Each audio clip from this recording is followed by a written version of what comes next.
Order this regular Gadsden Independent School District's regular school board meeting for Thursday, September 16, 2021 at 5 p.m. Ms. Delgado, can you please take roll call?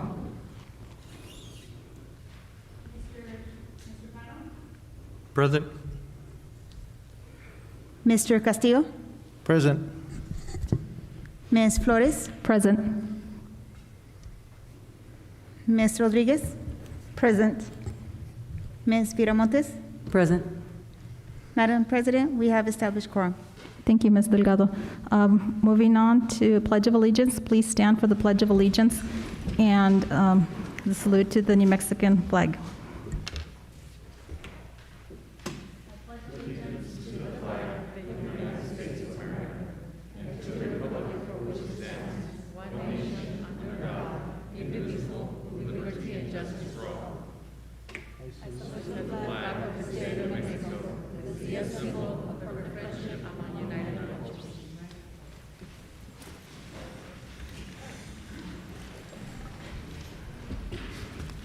Mrs. Viramontes, can you please read our mission statement? Yes, Madam President. The Gadsden Independent School District will ensure that all students will learn by putting education first. The district will provide quality educational opportunities conducive to learning that will facilitate students' individual goals. Thank you. Moving on to our superintendent's district updates and recognitions. Superintendent Dempsey. Madam President, board members, welcome this evening. Thank you for joining us. Our first item tonight is the Gadsden ISD Social Emotional Supports, and this is Olveas and Capturing Kids' Hearts, and Ms. Villalobos is going to introduce her team, I believe.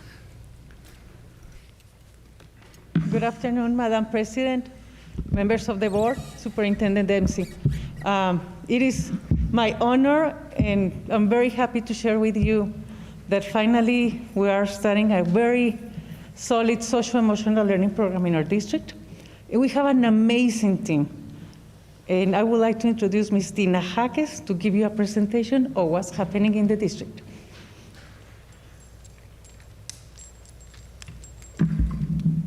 Good afternoon, Madam President, members of the board, and Superintendent Dempsey.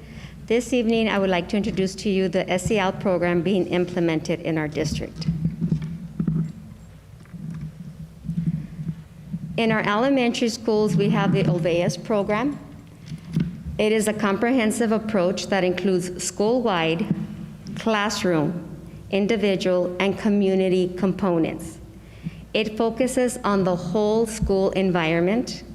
It is a school-wide program, and it assesses bullying at schools. For example, where are the hot spots? Where is the bullying occurring the most?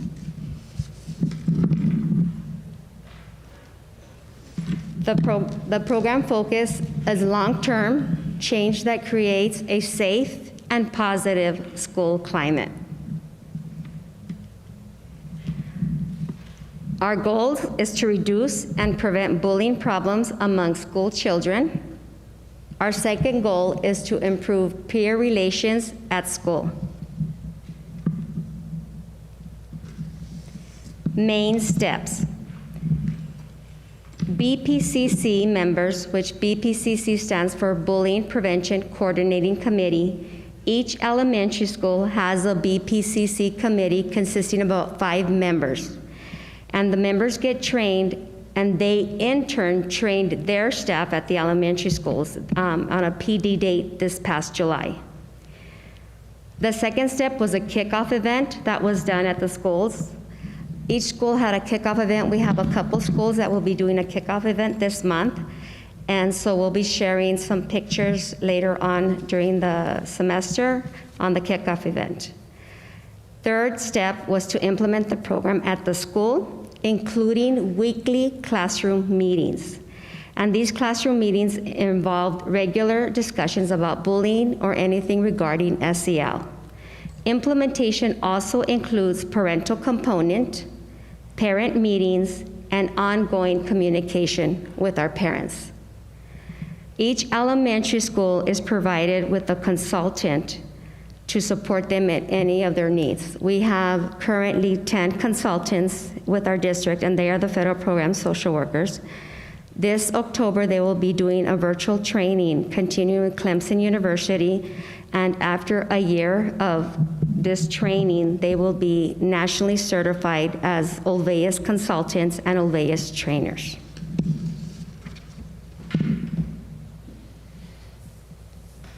Capturing Kids' Heart is for secondary schools, and it consisted of a 2-day training. I want to let you know how this began. Flippin is the one that came out with this, Capturing Heart, and I thought this was very special. It all began when founder Flippin's second grade teacher, Mrs. Matthews, encouraged him to spend the rest of his life helping people reach their potential. He believed if you have a child's heart, you have a child's mind.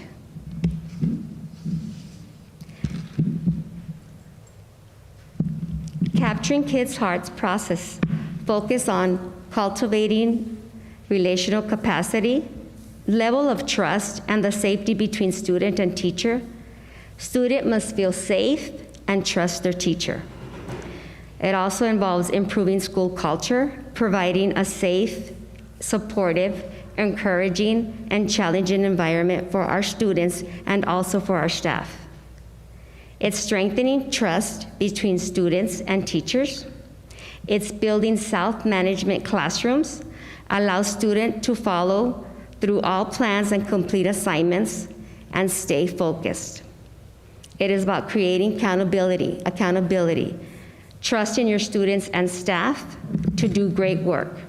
It's all about taking ownership, and it's about improving academic performance. It's also about fostering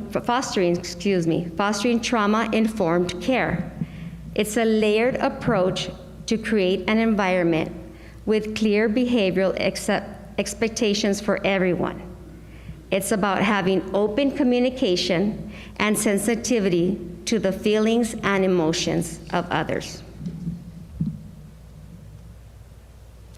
What's next? The next step after everyone got trained in the secondary schools for Capturing Kids' Hearts is Capturing Kids' Hearts process. And that is a 2-day training, and it's for teachers that administrators will choose a handful of teachers, about 7 teachers from their campus, including an administrator at that campus, and it'll teach them to mentor the colleagues and implementing the Capturing Kids' Hearts. And it helps support peers in developing their own self-managing groups. The third part of it is Try-Action Visit. And this visit will be done in the schools, and this will be starting in the spring of 2022. And it works with a plan that includes a list of behavioral strengths worth celebrating, and a list of counterproductive behaviors to eliminate, and to set a step of actions that participants can incorporate into their daily life and to increase their effectiveness as a team member. Thank you.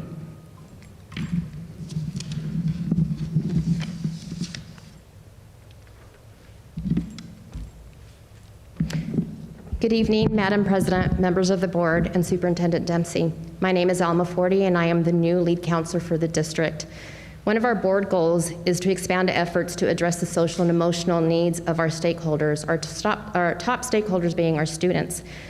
In my new role, my goal is to implement mental health initiatives that are going to target the whole child. I would like to share just a few of our starting points.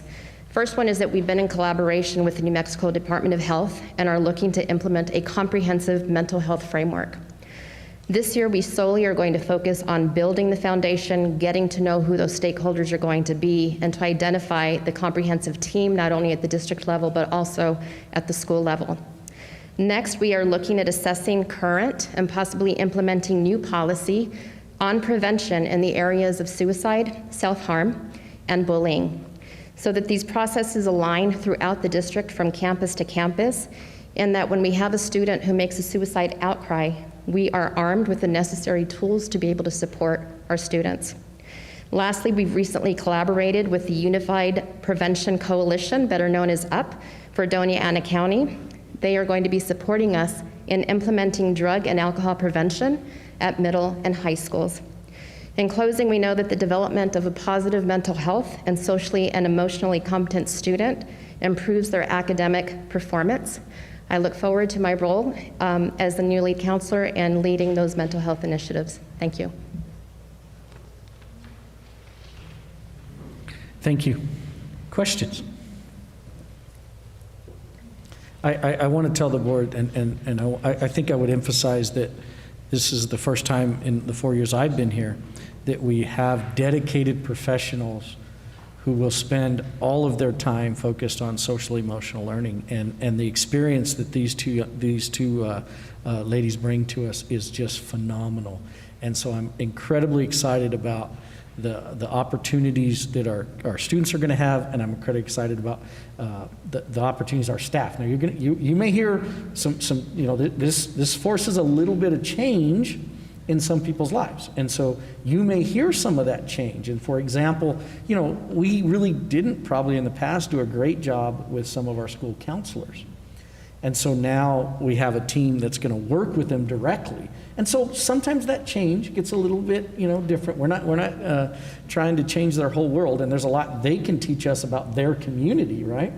But we also are going to put a framework on it so that we have some consistency across the district to ensure, as was mentioned, we're armed to help and support those students that might need it. So I'm excited about it and looking forward to the pictures of our Alveus kickoff as well. Yes, ma'am? Ladies, thank you for your presentation. If we could get a copy of your PowerPoint, because I'd love to share it with your permission to the DACC Board of Advisory Board, because Mr. Castillo, they were asking us this afternoon, and so I failed to recall the name of the programs, but I'd love to share it with them. Thank you very much. Madam President, I have a question. You mentioned something about in the layers, it's like finding the areas where the bullying is taking place, or something to that. What was it, Ms.? Madam President, members of the board, Superintendent Dempsey. What we did is that we had an Alveus bullying questionnaire. It was submitted to the students via computer in April, I was going to say March, but in April 2021. So each elementary school got their data. Obviously, due to the COVID, because the test will get, let me give you an example. It'll say, in the past 2 or 3 months, where has the bullying occurred? Well, we know no one was in school. So the children did answer it, and so with some of the questionnaires, there does show where the hot spots are. And so we're thinking from previous, before COVID. Now we just received this week the district-wide one. Ourselves, each consultant in the district has our own consultants from Clemson University. So I met with her via Zoom. So she interpreted that questionnaire for me, and she said, it's not a good baseline because this is the best one I've ever seen. This is where you want to be at the end, 3-4 years from now, because again of COVID. So she goes, so she said, next year when we do this OBQ, every year each elementary school will have to do the OBQ.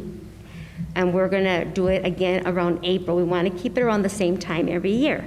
So this year, that's where we're gonna go with our baseline. And our consultant did advise us that even the following year, it might be even higher. It's not that the bullying has possibly gotten worse, it's just that the students are more aware of what it is. And so we're not gonna use this year, the district one, as our baseline. We're gonna start next year, she advised us. And so that's how we got where the hot spots were. Whether it was in the restrooms, whether it was at recess, whether it was in the cafeteria, and like I said, each elementary school has that. Thank you. So on that, I know we have the policy that is the bullying and hostile or offensive intimidation conduct form. So how is that being incorporated with this program? Well, and Tina, maybe you can help us a little bit to understand. Part of the program allows us or carves out time to spend with small groups correct? And then sometimes they're presented scenarios, and the students, try to handle it, right? Try to come up with a solution. So I guess in essence, we're trying to teach our students how to manage those situations. And in part, we're going to, inform them of our policy and how it's, it's forbidden in our policy, and, know that they can report it as well. And so does that answer your question? Yeah, okay.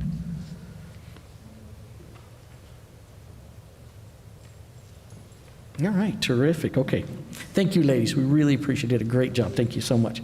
Next item, update on Edmentum. This is our online learning platform. Mr. Wilgemuth is going to present this item. Good evening, Madam President, members of the board, Superintendent Dempsey. Thank you for allowing me to update you on our virtual learning this year in Gadsden ISD. As you probably do know, this year we have partnered with Edmentum as our virtual learning partner. Now, Edmentum offers a variety of online and virtual services. I wanted to point out that the main service we're using this year is their Ed Options Academy service. So to paint a little context for you, Ed Options Academy is basically a full virtual school. They provide the content and the teachers. So instead of us having to open up our own virtual school, they opened it up and staffed it for us. So I just want you to keep that in mind as we go through this presentation. The first slide I wanted to share with you, just so you'll know, in total, we had about 970 families apply. Of those 970, 477 met the criteria and were admitted into the Ed Options Academy platform at the start of the school year. As you can see, as the school year got started and parents realized very COVID-safe practices and the value of in-person learning and what a great job the district has done, many of them chose to have their child re-enter in-person learning, and I think we're very, as a school, we're very happy and thankful for that. So of those 477, about 283 remain enrolled in Ed Options Academy. This one, I don't know if you're able to read it, but this is by grade level. So just kind of from the left to right there. We start with kindergarten on the left, and we go all the way to our 12th graders on the right. The blue bars show the total enrollment by grade level, and the red bars show the special education enrollment in those particular grade levels. As if you notice here, if you can't quite see, the third graders do have the highest total enrollment at about 40.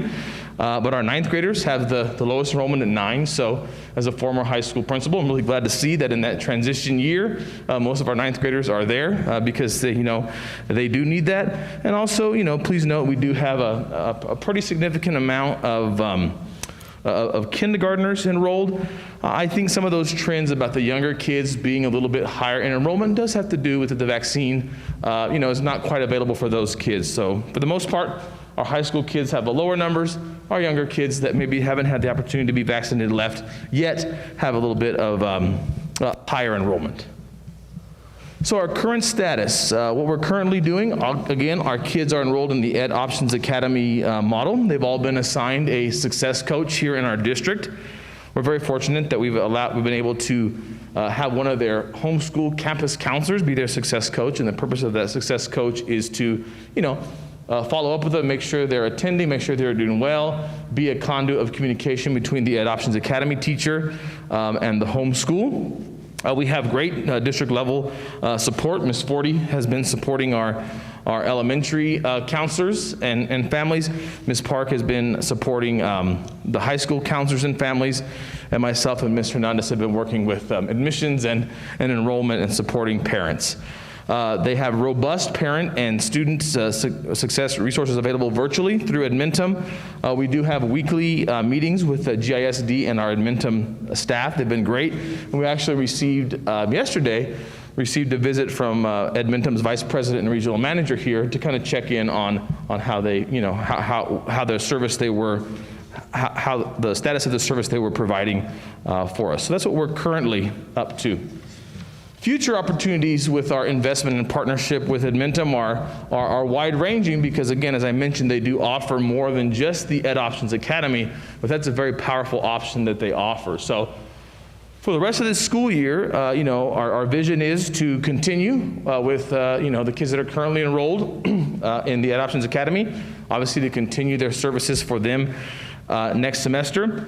In the spring semester, we want to use, in addition to what we're already doing, we want to look at using some of the Ed Options Academy services to provide instructional support to classes that have those long-term teacher vacancies. So as we kind of get to the middle of the year, if we see we have some continued long-term or new long-term vacancies, we can use some of the Ed Options Academy teachers to get them a virtual teacher and a virtual instruction that can supplement and really help out what the substitute's trying to do in class.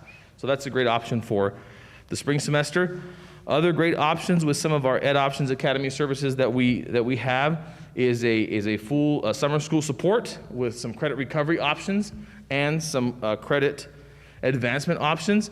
Again, this is wonderful because typically we have done summer school with our own teachers using Edgenuity as a virtual platform. This gives our kids a great opportunity to engage in the Edmentum content with an Edmentum teacher, and give our teachers a little bit of a break as they finished off their second very tough school year. We had our Jumpstart program last year, and we've been investigating the career exploration options and the CTE options that Edmentum has, and Ed Options has, and they're pretty extensive, and we really feel that those can supplement or enhance our Jumpstart program, so we can partner a in-person Jumpstart program with a accompanying virtual course, and the kids can really get a well-rounded CTE, career exploration summer opportunity. And then, of course, they have other services, other virtual services, such as Reading Eggs, which is kind of for your foundational reading, and Phonics and Exact Path, which is a personalized learning intervention program, to engage all of our students that are at the appropriate grade levels throughout the summer if they need additional reading and math support. So that's what we're looking at for the rest of this school year. Now, future opportunities starting next school year, we're really excited about the options that we have. We've been talking a lot here outside of a pandemic about the power of a virtual school in our district. Many of our surrounding districts do have that opportunity, and sometimes there's challenges in staffing that and different types of things. Well, this partnership that we're creating, could allow us to establish next year what I've loosely titled here the GISD Virtual Learning Academy for kids who need online virtual learning beyond the pandemic, just as part of a regular program that we offer. So our Ed Options services can allow us to do that. Basically, we could probably stand up a virtual academy this next year, have the Ed Options Academy teachers with their courseware teach those classes much like they're doing this year, but not really related to pandemic needs, really related to family and parent needs. Another powerful thing to point out, and Mr. Duggan shared this with me, is that establishing a virtual learning academy in our district can attract back to our district some kids that may have left in our district and left to New Mexico Connections Academy or Pecos Connections Academy or other providers in the state that are not our school district. This could provide us the opportunity to get those kids back with us, and because they often leave because they need the virtual opportunity. So this can help bring them back to us. Another thing about Ed Options and Edmentum is not only can they start providing a full virtual learning academy for us with their teachers, they also shared with us that the more powerful thing they do is they can actually teach and train our teachers to be virtual teachers. So they can kind of do a side-by-side thing where we have kids in their virtual academy, and if one of our teachers wants to train in their virtual academy on their platform and on their material, that they can provide that support and training. So we could consider starting our virtual academy with their platforms and their teachers, but at the same time, they will train our staff. So over time, as staffing becomes available, we can transition from Edmentum Ed Options Academy teachers being the virtual school teachers to blending in some of our GISD teachers to be those teachers. So they can provide those PD and training services. Then again, next year, really looking about how we incorporate credit recovery options during the school year, not just in the summer, through that Desert Pride Academy and other high schools. These courses allow a lot of flexibility.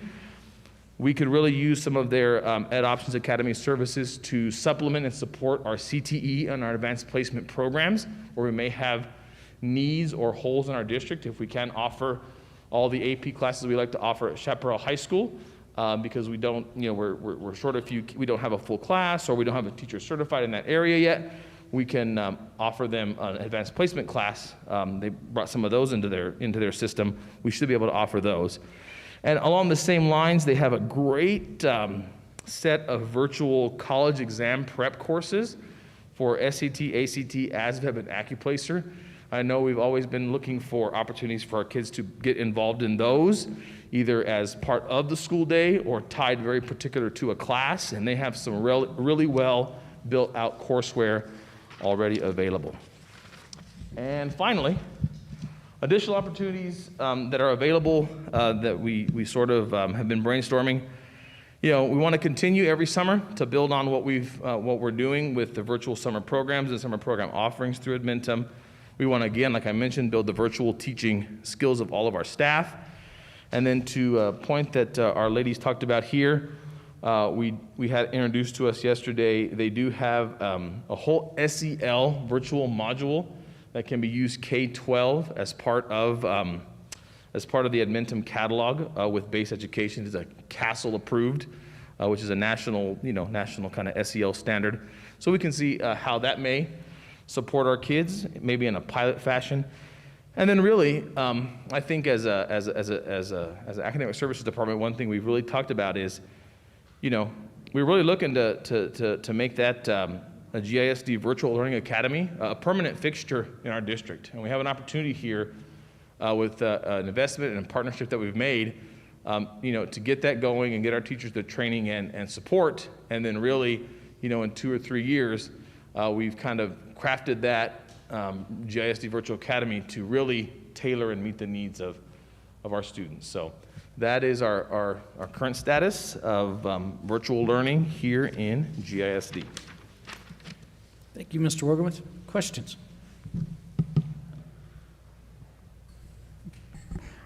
Madam President. So you said currently we have 283 students enrolled.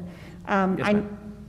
How many licenses were purchased? Was it 1,000? We purchased, the licenses are for half a semester, so they're for half a year, okay? So it was 1,200 first semester, 1,200 second semester, for a total of 2,400.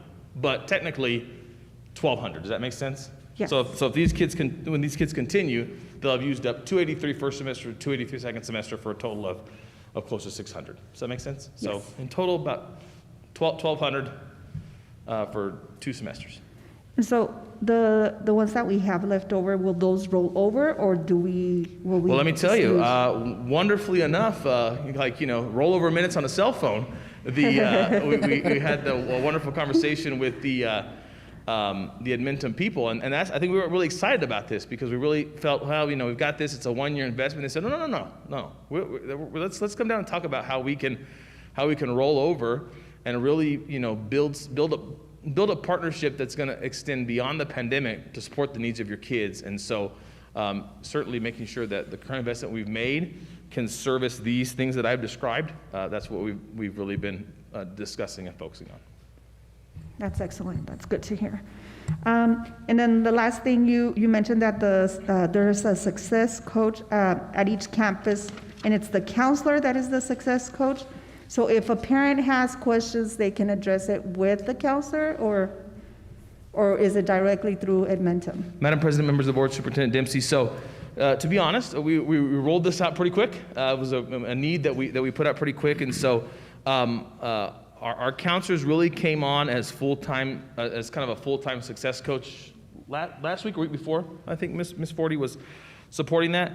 So up until then, Ms. Hernandez and I were providing a lot of the direct support. So we wanted to make sure we got in another layer of support that a parent may be more comfortable with. So for most any kind of instructional accessing any of those kind of issues, yeah, they should get a hold of their counselor, and then we'll assist them. If it is a very specific technical issue, the Admentum website on the little parent zone kind of lists numbers that they can call. But we recognize that some of our parents say, I got a technical issue, I don't really want to call Admentum. So I think anything that they want to call their counselor about, which is the person they're most comfortable with, probably more comfortable than any of us, we want to be that conduit to get them the help that they need without giving them too much of a runaround. The system works pretty good. So mostly, most technical issues are more of, hey, I can't get on the Chromebook's not turning on, that kind of stuff, and that falls on us to try to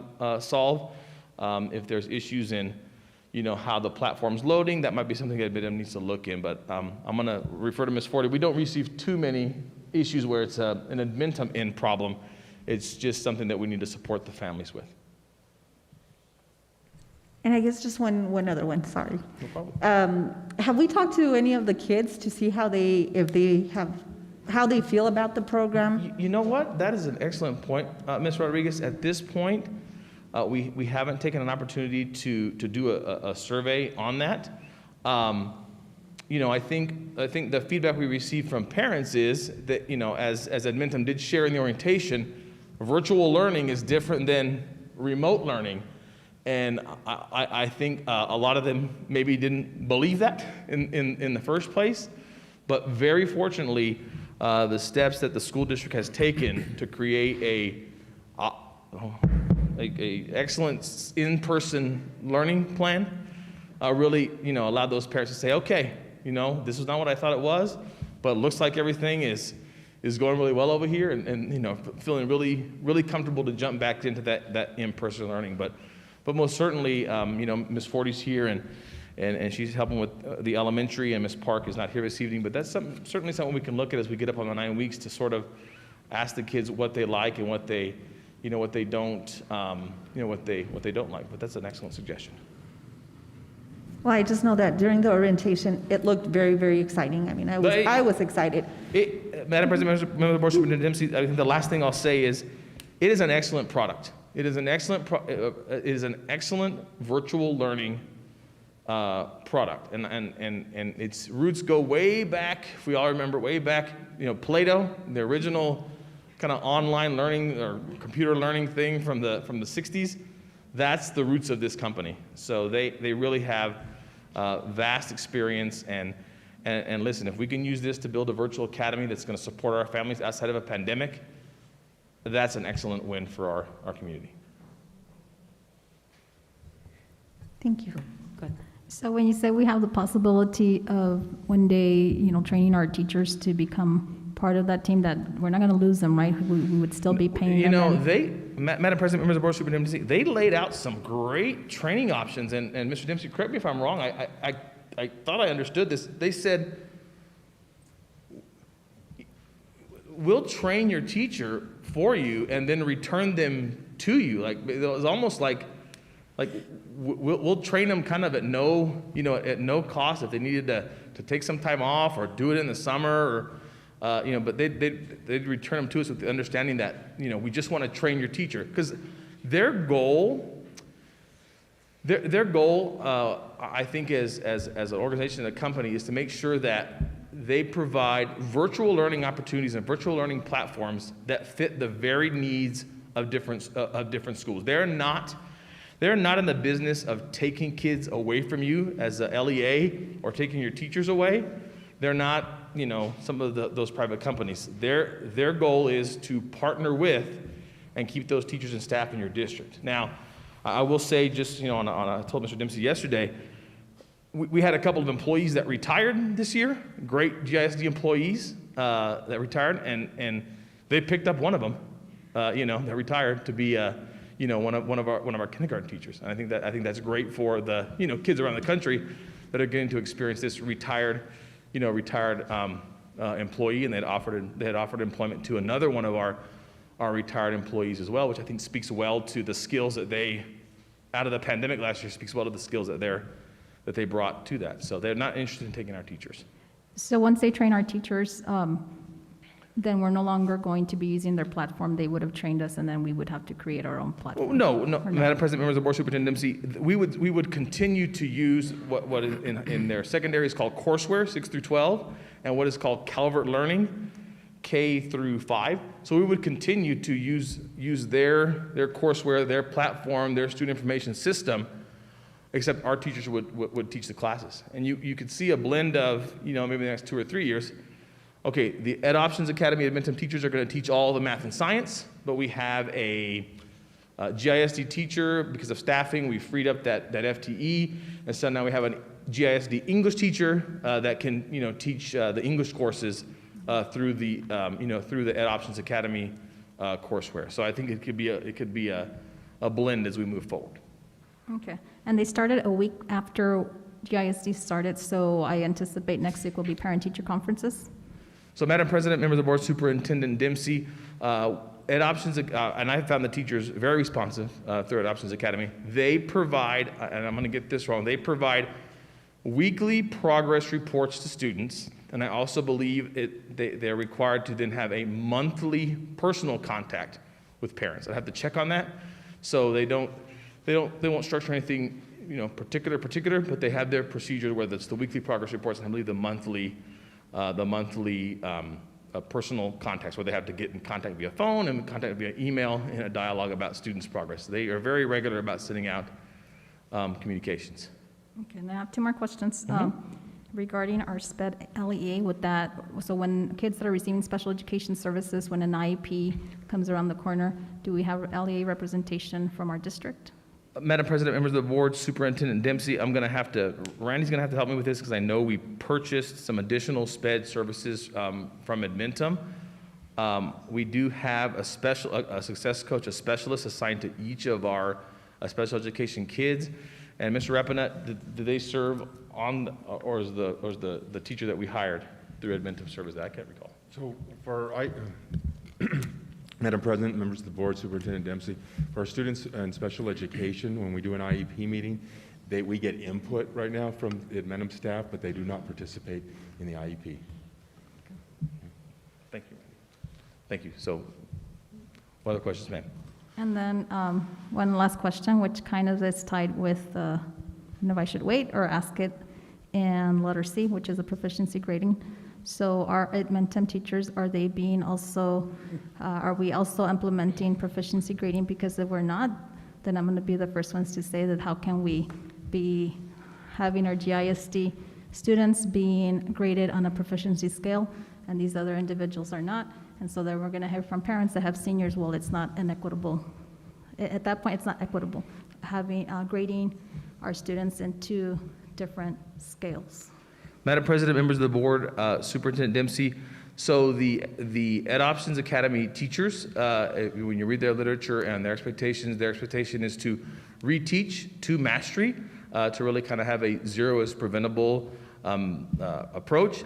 However, just like we do for DACC and other outside organizations that don't operate on a proficiency grade scale, what they will do is they will report their grades that they use on their scale, and then we will convert and input them with a conversion table in the PowerSchool that Mrs. Casillas has developed.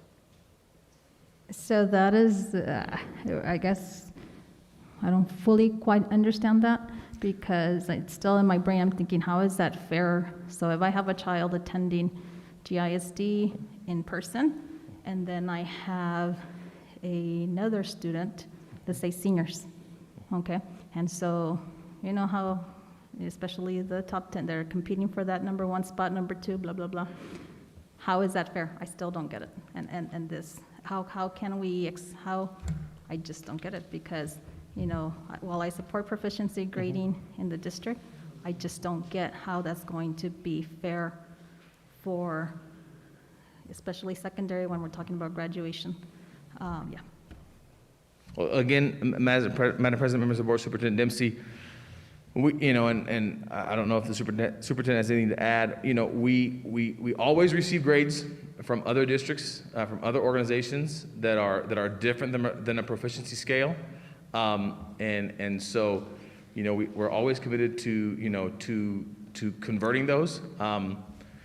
I am satisfied with the Adoptions Academy teachers that if they didn't have the idea of redo till mastery, to really work to get the highest grade possible, I'd be a little more concerned. But they do operate their Genius system, which is their student information system. They do operate it on a 0 through 100 scale. But as we went through our planning, we did make the commitment to make sure that they were, working to teach to mastery, and then reporting to us, and then just like with DACC and other people that we receive grades from, that we would convert it. I can't speak to, I'm not going to be an expert here on fairness, but I don't know if Mr. Dempsey, you have any thoughts on that? Madam President, board members, definitely, let me try to speak to that. So let's, I think some of this will bleed right into our next presentation, but when we think about proficiency, I think we've got to ask ourselves, what are we talking about? And I think at a very basic level, we're talking about the standard. Can your child do this standard? And then no matter how you rate them, 0 to 100, 0 to 4, 0 to 5, that still gets converted to a letter grade. So DACC, dual credit courses, we get a transcript, they get an A or a B or a C, we drop that into our platform and it gets calculated in the GPA. Same thing happens with Ed Options. And so I might even present the argument that the online students are closer to a standards-based curriculum than we are right now. I actually think our online students may be challenged far more than our face-to-face students, because we know, this is our struggle. We know at some level we have an inflated grading system. And the reason why I say that, this does completely bleed into it. So, Ms. Hernandez, you can maybe you just stop me. But if you think about, proficiency grading, what are we trying to get to? What's the problem we're trying to address? And let me give you an example. Let's just say district-wide, and we can put these numbers together if we need to, but let's just say district-wide, if we looked at the entire district, 75% of our students get A's and B's. Okay? And I think we would all agree that's a good grade. That's what we want our kids to get. We want to encourage them to achieve high grades. But then we go to take our standards-based assessments, and 30% pass. 75% should pass. Those are getting A's and B's. How's that possible? And what I'm going to say to that is the result at some level of an inflated grading system. And so that really, to me, is the core of the conversation. And so obviously we're not going to ever be able to probably change New Mexico State and Indiana Community College and their grading system. Now, I'm hopeful that at some point they take a look at this and say, well, maybe this works for higher ed. I don't know. But I will say, we knew we were going to have to do conversions, and we're always going to have students transferring to us that are on a 100-point scale.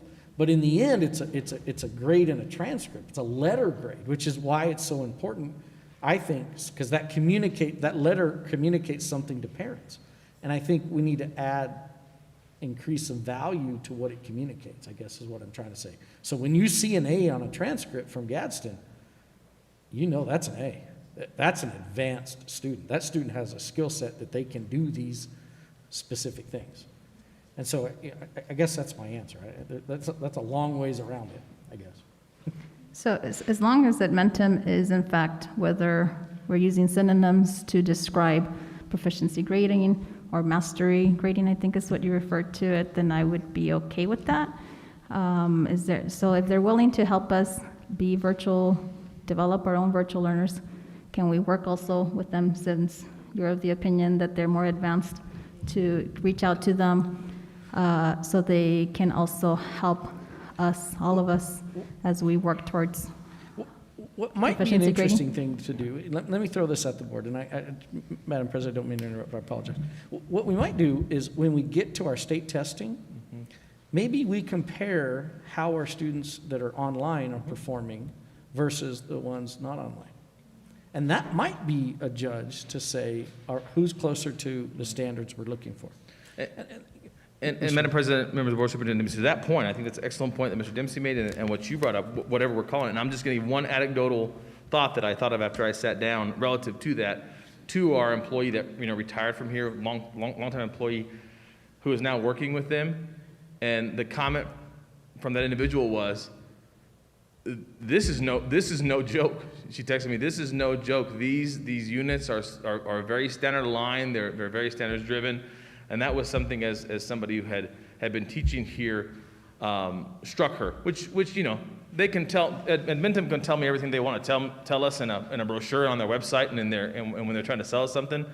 But for somebody who came out of one of our classrooms and was getting trained in this to deliver, that was something that struck that individual right away. And so, to that point of, hey, like you said, Madam President, doesn't matter what we're calling it, as long as it's, aligned, I'm all for it. And when you had said that, it made me think of that anecdote that was shared with me yesterday. And it'll be great because we'll have some, from a former person from our district, we'll have some great, we'll be able to get some great on-the-ground feedback on was that, rigor aligned, and to Mr. Dempsey's point about state testing. So excellent points.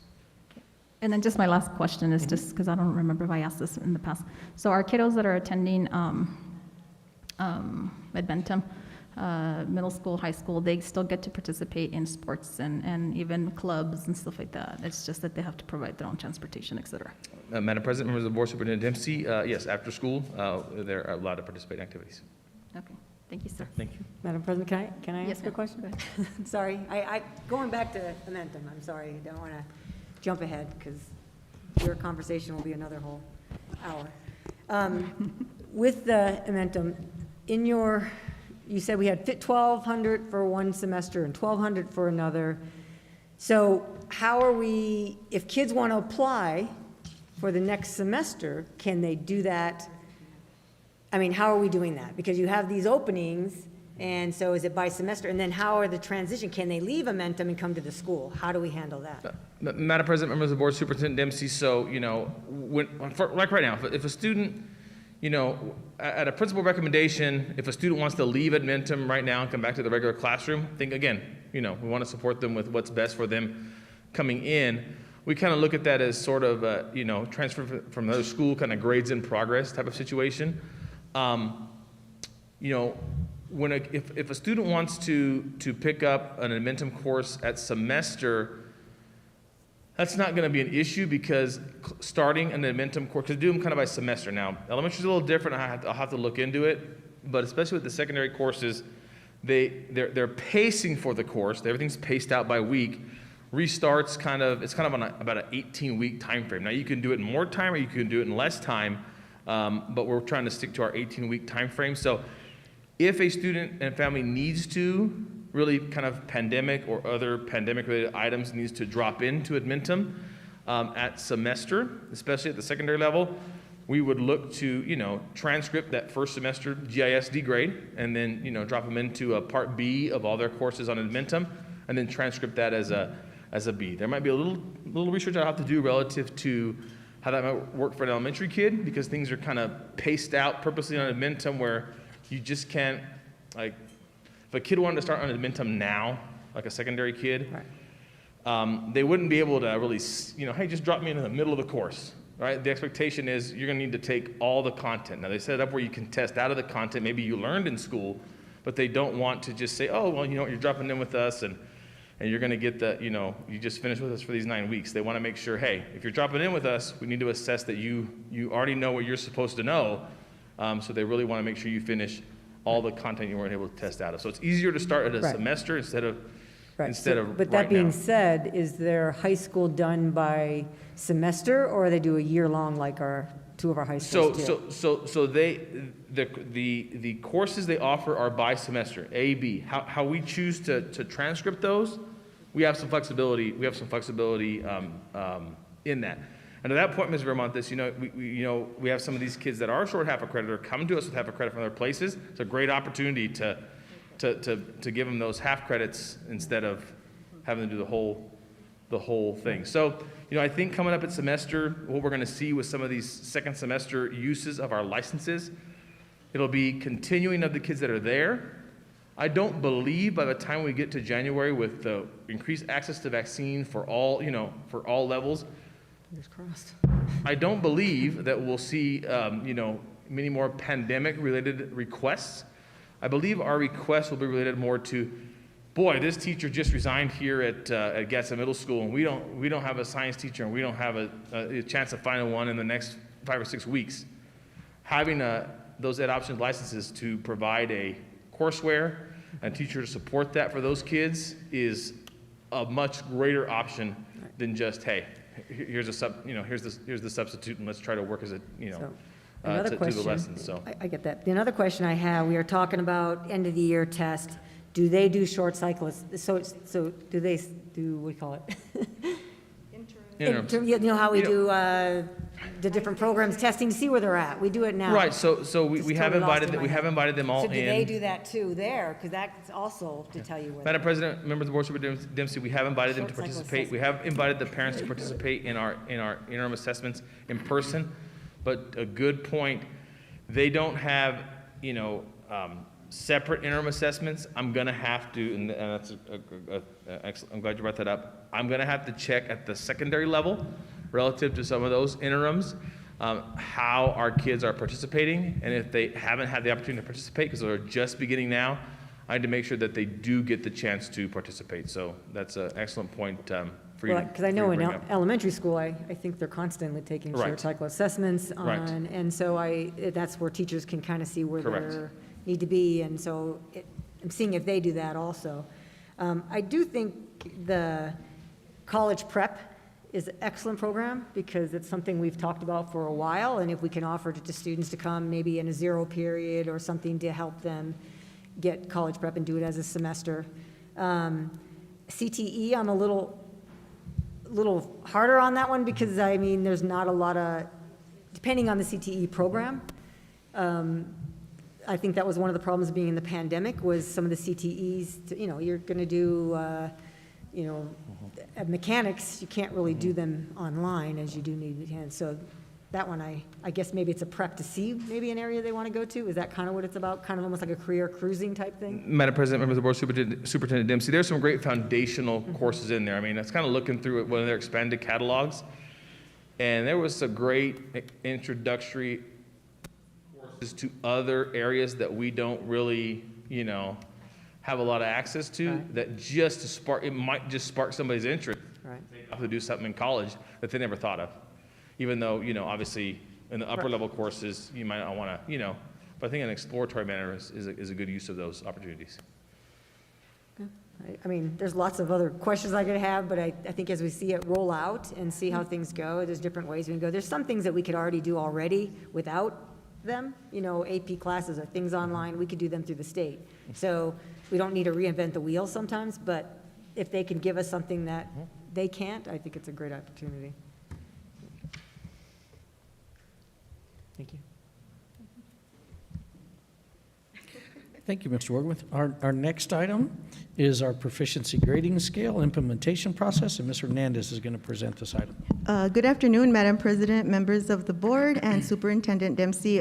Come before you today to just give you an update on the GISD grading scale implementation process. If you recall last board meeting, we had a kind of a long board meeting. It was great discussion.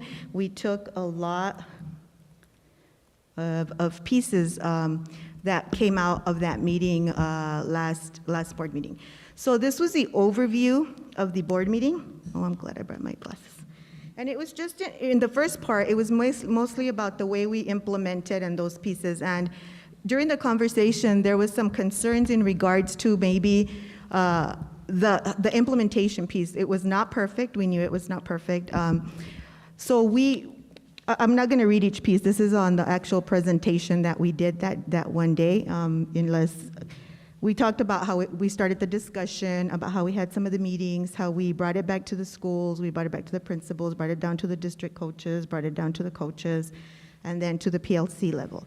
So one of the things we took back right after that board meeting was the ongoing implementation piece. One of the biggest pieces was that after the board meeting, the request for more training came up, right? And so what we did as a district team is we regrouped. We came together as district administrators, directors, regrouped, reflected on the pieces that we felt needed to be retaught.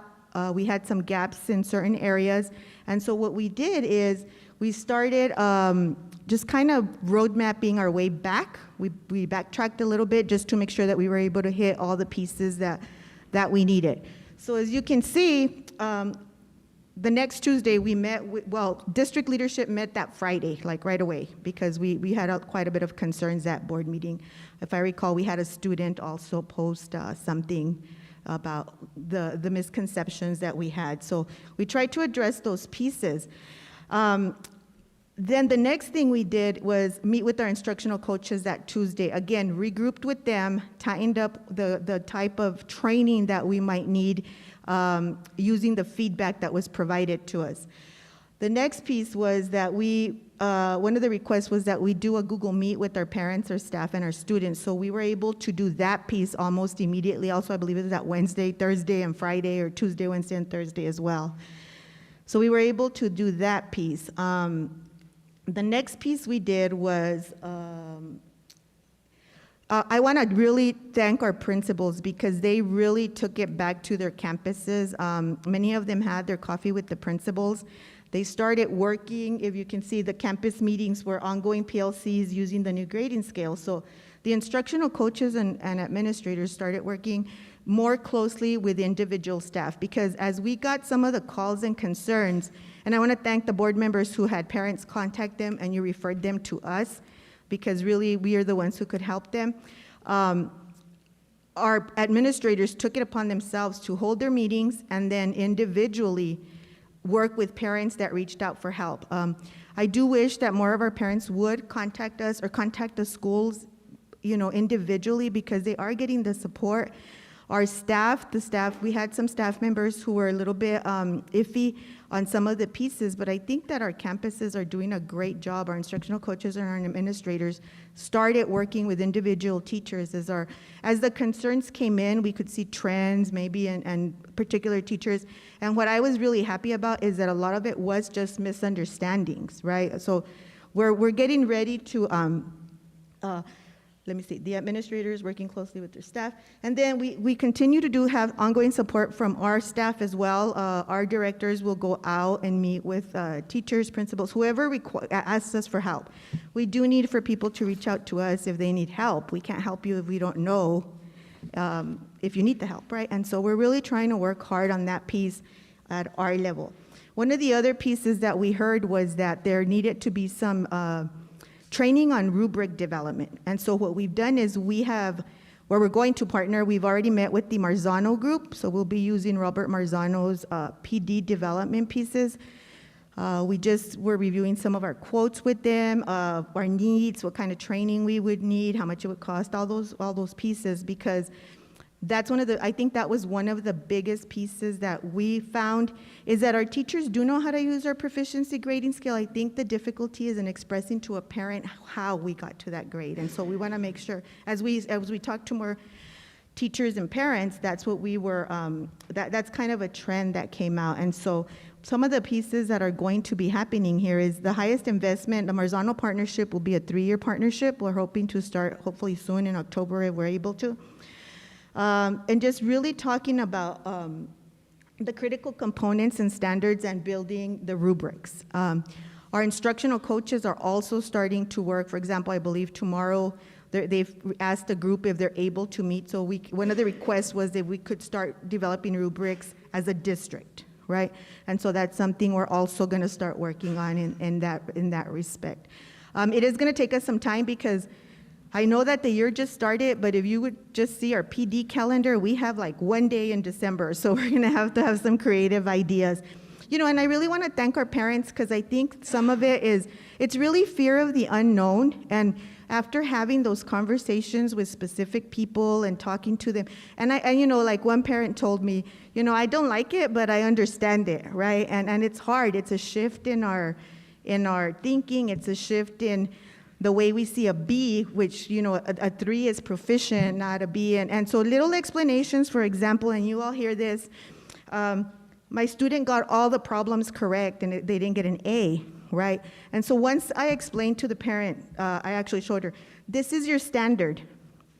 All 10 questions are based on your standard. So your child is proficient on the standard. And so some of the pieces is in helping our teachers, they were trying to fit the work, not, you know what I'm saying? Not the standard to the work to the standard. So that what really should have happened was backward planning. And so those are the kinds of conversations we're having with our teachers as well. And, again, I do want to just touch back on this Edmentum piece, Ms. President Flores, because I had the same concern you did about the rigor because that was something that we thought that would come up. One of the things we did find, and you'll see it already, Edmentum is a lot harder.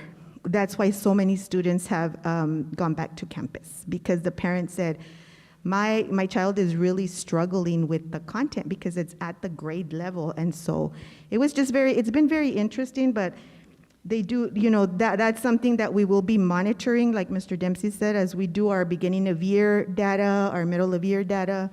We're gonna triangulate that piece with those Edmentum students as well. So this is kind of what we're working with the Marzano partnership, since the grading scale is mostly based on them. The proficiency piece, they're offering a great training for us, and it'll really, I think, have our teachers really get a grasp on it. And it is a hard transition. It's a hard thing to do.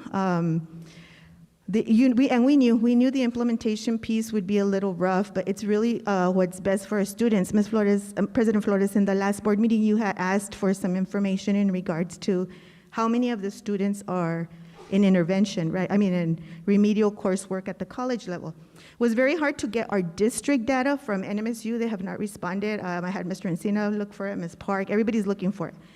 But he did have a contact at the state level. 40% of our students in New Mexico that graduate from high school have to take remedial coursework, 40%. And so I think of our district, how many kids graduate and how many, 40%, 39.8 or something like that. That's a huge amount. That's almost half of our kids who are not ready for college. And then I know you all are aware that we are number 50 now in the country. That is nothing to be proud of. The state we're in a health crisis, but we're also in an education crisis, right?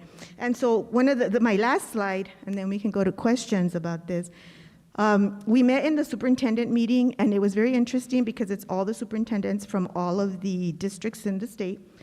And we found that more people are joining us in the proficiency or equitable grading scale, as they call it. So right now, truth or consequences is one, Farmington is the other, Carlsbad, Rio Rancho, Dr. Cleveland was talking about how they're going to go that way. And then Las Cruces is toying with that piece as well, and then us. And so again, I think that at this point, the state is realizing something has to be done. Something is broken in the system. And so, I'm not sure what the trend looks across the state yet. I haven't really digged into that piece, but we were having these conversations, and I was very surprised because I was telling Mr. Dempsey, oh my goodness, I think it was truth or consequences, Mr. Dempsey. They even removed their valedictorian and salutatorian piece. They're just doing like cum laude and summa cum laude. I was like, right? And they went full standards based, and they did it in like 2 years or so, something like that. So that's really all I have. Any questions in regards to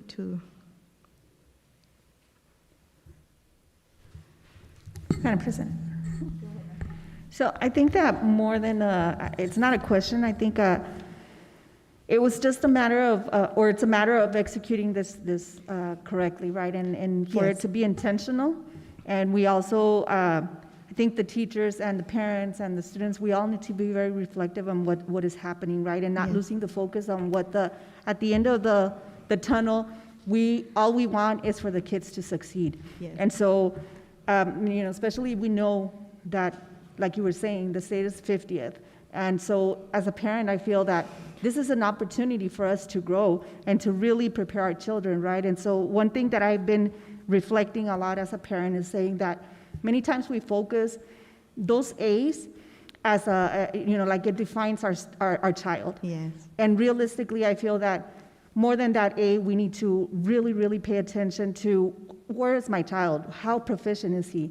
So something that I've been saying is that, if we talk about them going to the university, going to, the career, it's everywhere, not just if they go to the university. That's what we would love for everyone to do. But if they decide to go to their, saying they decide to stay at their relative's bakery, well, they're not going to ask them, how many A's did you get in high school, or how many A's did you get throughout your school? They're going to say, do you know about weight? Do you know about fractions? So they're really going to focus on those things. So realistically, this is where this program is going, or this proficiency, right? That we are really polishing our students. And I believe the Gadsden students are, it's a big treasure we have here, right? And we just need to polish it a little bit. Most of our students are bilingual. That's already a plus. And so almost like challenging them to their fullest potential, right? I think that's where this is leading, and I think that we need to be very patient with each other, right? And something that I thought is that, teachers, don't be hard on yourselves, right? Don't, Right. Or your students, and again, like you were mentioning, Ms. Hernandez, if you need help, ask for that help. Don't be embarrassed, don't be afraid, because we're only doing more harm to our students, and which is, nobody wants that. I don't think the district is about that. I don't think any of us here are concerned if they, we don't want to give them enough. It's something that we want to push them, again, to their fullest potential. So thank you for what you're doing. I know it's going to be a big challenge, and it's something difficult, but we're going to do well.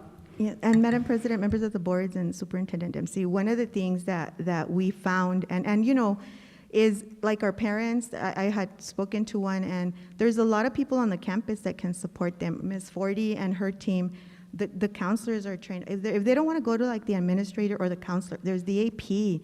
If the teacher, if they're not comfortable with maybe what they said, it's okay, go talk to the counselor, go talk to the principal. If we don't know, how can we support? Like if we know, for example, I'll use just any school, I don't know, I'll use North Valley. So everybody's doing great, and we might have a teacher who's kind of not, so we could go visit Ms. Rincon and talk to her about it and support the teacher, which is kind of what we've been doing. We've started to target the individual piece, and a lot of it is just like I tell you, it's been misunderstanding or just little pieces that we need to tweak. And it's starting, I think I'm monitoring some of the parents and their student grades that have talked to me, and you can see where the teacher got it, right? Or the principal supported them. I know, I don't know if I mentioned this last board meeting, but I know Ms. Quiñones sat with the parent 2 hours, and they got it, right? But it's about also us. It also shifts the way we do our coffee with the principals and things like that, because I think now we need to show these are your kinder standards. Your child needs to do this. Where before it's oh, your kid's great, they do great, I love them in my class, they do all their work. But now it's about, your child is a kinder. One of our parents, it was very interesting, he's all, they have to be reading and writing out of kinder? Yes, sir. So it was very interesting to hear, even the perceptions, right? And so I think that us also educating the 6th grade standards, for example, we still have grandmas who will ask us if kinders take naps. They don't, we've been a full day kinder for years, things like that. And so I think that it's also opened up the opportunity for us as a district to have those communication with the parents. I understand the parent portal numbers increased overnight, right? And the conversations have to be made. The use of data is super important. I had a parent, again, and you all have heard these in the coffees, right? My son is a straight A student, so when I go back and pull to the latest park data, those conversations are hard, because how do I tell a parent, your child has been a straight A student, but they have a 1 on the park? And so it's those kinds of things it's those hard conversations, right? And then understanding that it's proficiency. But overall, and I can say this, 100% of the parents that I've spoken to, I tell you, it's like that, this one gentleman, he said, I don't like it, but I understand it, right? And so the goal is really to make sure our students are not just career and college and career ready, but life ready, because these are skills, like you said. You need these at McDonald's. You need to be able to do things when you go work somewhere, apply for a job, things like that. So there's just a lot of factors. I think that we are overwhelmed because we've come back from being online. The state has really pushed a lot of things on our staff. I mean, they're overwhelmed. I mean, we have attendance law, MLSS. You're hearing it, right? And so I think that as we continue to work as a team, and hopefully you can see that as we have more people, we can support our staff and our administrators and all those pieces. So yes. And most importantly, our kids, right? That's our goal. Any other questions or comments? I have a question, Madam President. Like I said, I think it's a great thing to have higher standards to what our kids should know and what should do. I think, I don't always think we, as a board or whatever, we brought this out right, because like you're saying, we're having professional development and training and doing this, and sometimes the fear of what a teacher has, if teacher's not understanding it, how is a parent going to understand it too? Because they can't have that conversation. So I appreciate you going and supporting the staff to help understand, because they may be doing it already, but maybe they're not having the right language to what they're putting in the rubric. Yes, Madam President, members of the board, and Superintendent Dempsey, that's exactly what we saw. That's what we're seeing. It's not, I mean, our staff is amazing. We talked about doing standards-based instruction always. It was just that, like, we had a little, we were missing something, and so it's starting to click. So being proficient and being, making sure you're meeting the standards of what it is, has got to have a positive attitude to it too. Yes. Because I don't care if you have a child that's trying and you're going to tell a child that, you're almost proficient, you're not there yet. That's going to discourage kids. And that was the biggest fear I think parents said, was that my kid feels like they're never going to get anywhere and they're not going to do well. I have somebody telling me I can't get an A, which we know is wrong. And words matter, So a teacher can encourage them. You're almost there. You just need to work on something like this. And I just think we need to change the language of it too in that way, because I find that's the biggest thing is the parents are discouraged because their kids coming home discouraged. Madam President, members of the board. We lose more kids that way. Absolutely. That was one of the biggest conversations we had. And so we're working on those pieces. We keep talking about the power of the redo. And so how do we fix that? How do we meet that into like their daily schedules? Do we do a Friday where it's a redo day, a reteach day?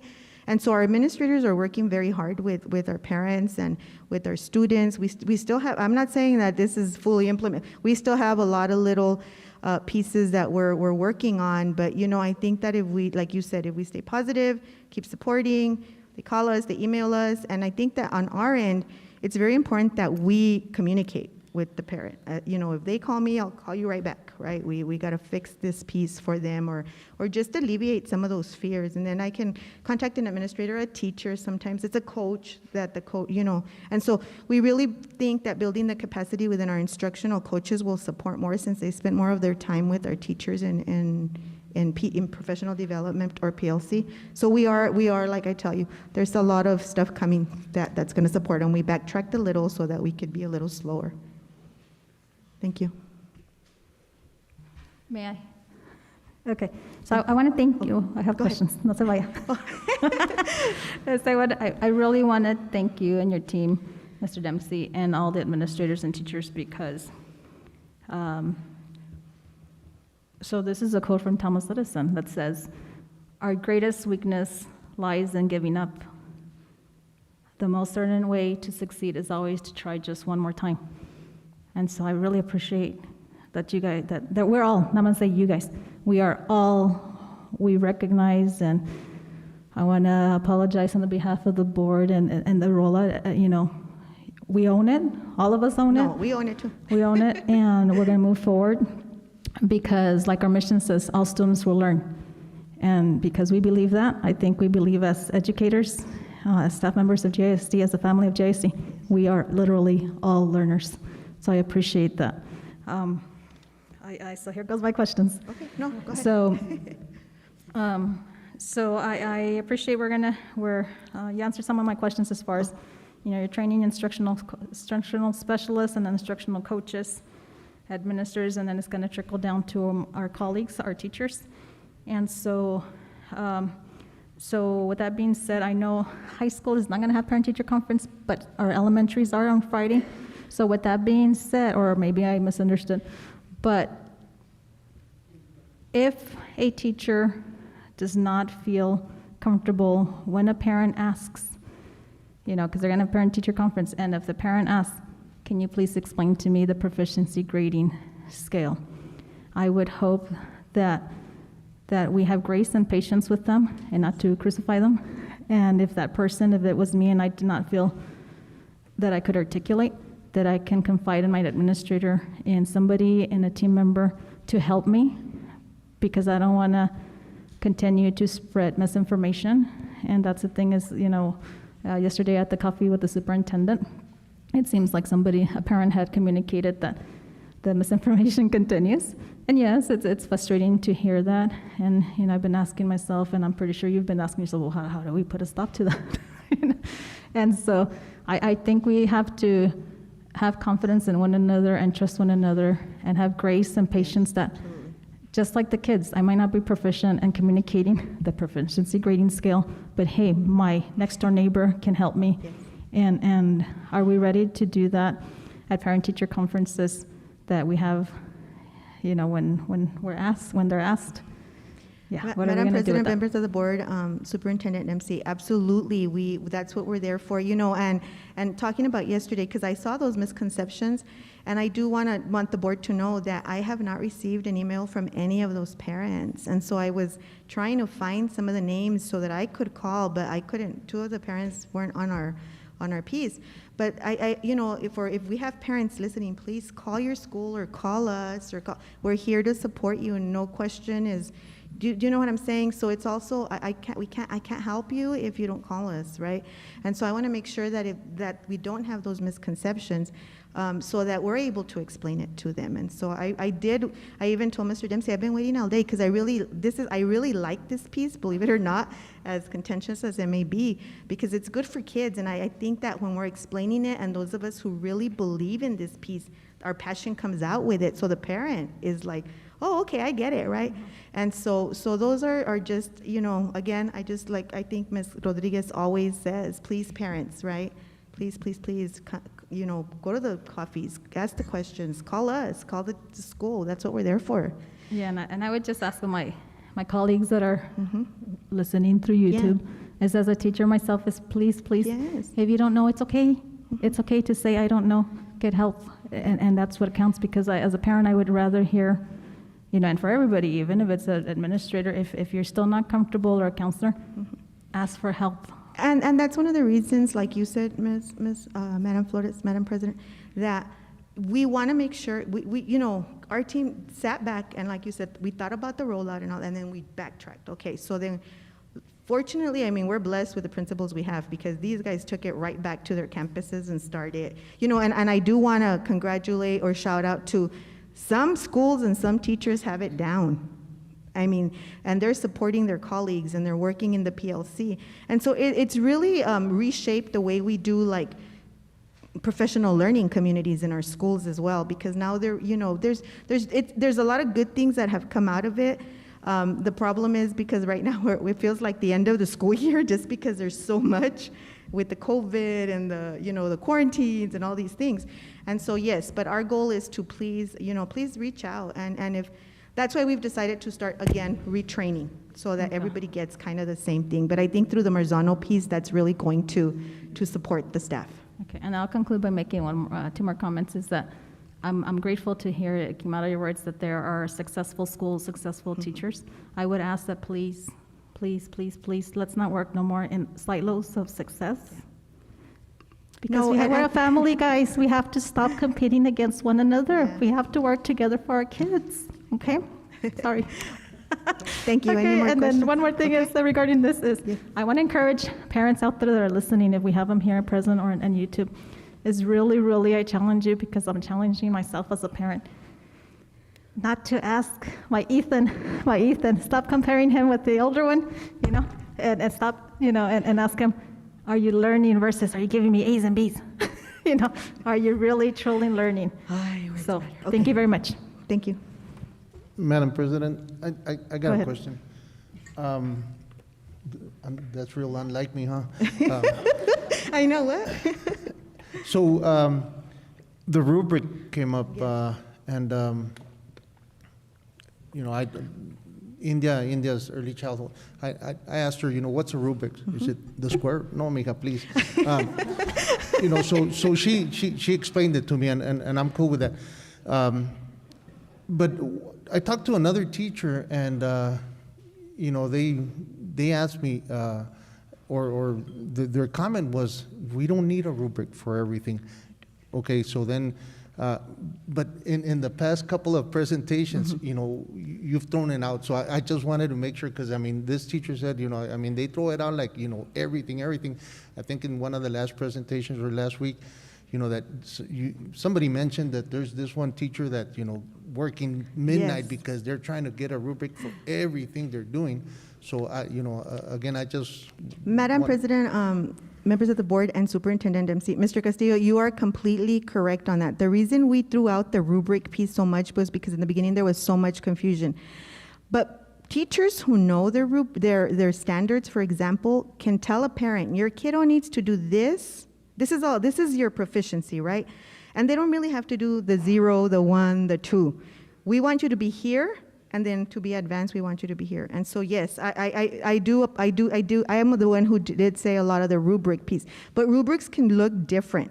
You could do, 1, 2, 3, 4. This is what you have to do, depending on the content area and all those pieces. So yes, that part of this training will show them how to actually align their standards. Also, another piece that we've brought to at the school level is, for example, our math curriculum. In the curriculum tells you this is an ELD strategy. This is the advanced questions for your, so if your kids can do this, you're advanced. If they do this, so a lot of our curriculum already has that built in it. So when a parent comes and asks you, why didn't my son get a 3 in this math problem? If we're using, that's something else that's happened is we're really using our resources now because a lot of our stuff has it there. So yes, sir, you're correct in that aspect. And those are the pieces we're working on and clarifying in the PLC. Thank you. Thank you for that. Thank you. Thank you. Madam President, board members, I do feel like I need to give a shout out to this leadership team in terms of, back to the Edmentum piece. When we met with the Edmentum individuals, the gentleman shared with me that most districts take between 6 to 9 months to stand up what this group did in 3 weeks.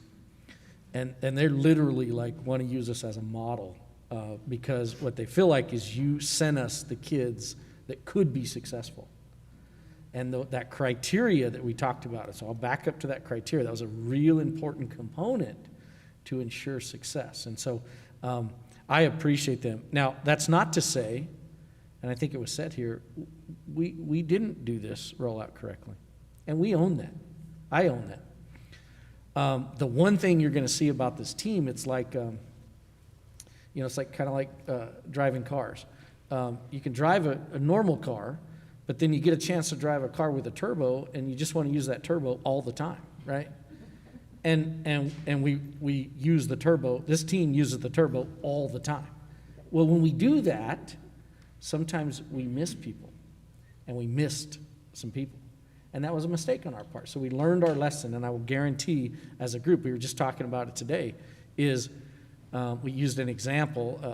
Ms. Barciaga had used an example of our current Secretary of Education, Dr. Steinhaus, how when he presents, she pointed out, he really breaks down a graph like you notice every little part of it. He doesn't make any assumptions.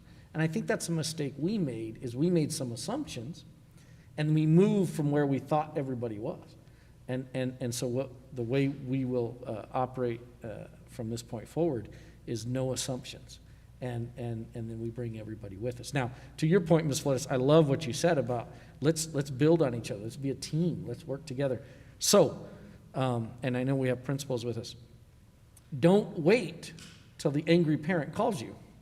Now ask yourself, can I answer that question? Don't wait. And if I can't, get some help. Reach out to each other and let's get some help and let's support each other. Principals, I encourage you, have conversations with your staff to make sure they're ready.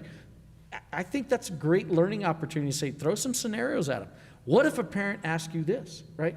It crushed me personally when I heard students say, they told me I can't get an A.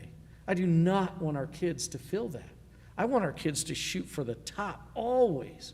And it's not to say, I hope nobody takes this as, I think our kids are not capable. It's the exact opposite. I think our kids are so capable, but we're shooting them short because we're not giving them every single opportunity to push this that little extra more, that little piece further, and challenge those upper students as much as we challenge everybody. And I think I think in the long run, it's gonna have a huge benefit for us. So I appreciate the support from the board. And the last thing I'll end with is, trust me when I tell you, this is a journey. This is not something that will be solved overnight. It is a journey. Okay, our next item, our student representative, Mr. Alidris, who is a 12th grader at Alta Vista Early College High School. Good evening, Madam Board President Flores, school board members, Superintendent Dempsey, and guests. My name is Isaias Alvidres, and I am a senior at Alta Vista Early College High School, and it is my pleasure to report the latest on my school. First of all, our school has recently received a facelift. We have had various school improvement projects, such as painting the doors of our school colors. We have new benches, and the trash cans and picnic tables have also been painted red and black. During senior seminar, students are working on digital portfolios. The purpose of the portfolio is to have a resource that has already been started and can be added to during university studies and internships. We can showcase what we have worked on during job interviews and show our experience. Last Friday, Mr. David Parra, an admissions advisor from NMSU, came to our senior seminar class to help us submit our admission applications for the fall of 2022. We have new teachers on campus. Dr. Acuña is our new chemistry teacher, and she will also be able to teach the DACC chemistry course in the spring. Mr. Martín del Campo is our new inclusion special education teacher. We have a new physical education teacher named Mr. Rosales. Miss Angel is our new academic school counselor. Mr. Almeida has recently started chess club on Tuesdays. Mr. Martín del Campo has juggling classes in the morning before class time under the pavilion. The Alta Vista Media class has created an Instagram account to keep students informed on school activities. The National Honor Society induction ceremony will be held later this month.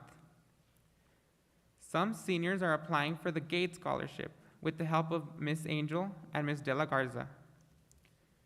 Our school sunrises were on August 13th and August 20th. The first one was near the DACC Gadsden campus, and the other was at the Anthony, New Mexico rest area. We released balloons, took pictures, and had a senior breakfast at IHOP. We had seniors volunteer to speak to our freshman class during an assembly. They provided the younger students with academic advice, spoke about their experiences at Alta Vista and DACC, and shared their perspectives with them. This was very beneficial to encourage students to seek help from upperclassmen and collaborate with them. Alta Vista has been invited to participate in the UNM Diversity Summit panel, along with Middle College High School in Gallup, New Mexico, and the Master's Program Early College Charter High School in Santa Fe. The summit will be centered around diversity, highlighting the 3 distinct early college high schools in New Mexico, and what we are doing to promote a head start in college for students from underserved populations. Ms. De La Garza will be attending the summit, which will be held virtually on November 5th. In closing, it has been my pleasure to have shared about my school, Alta Vista Early College High School. And as always, we thank the school board, our superintendent, and the Gadsden community for your continued support. As a soon-to-be graduate of Alta Vista Early College High School, I wanted to express my gratitude and appreciation for the excellent opportunities I have had as a student in the Gadsden Independent School District.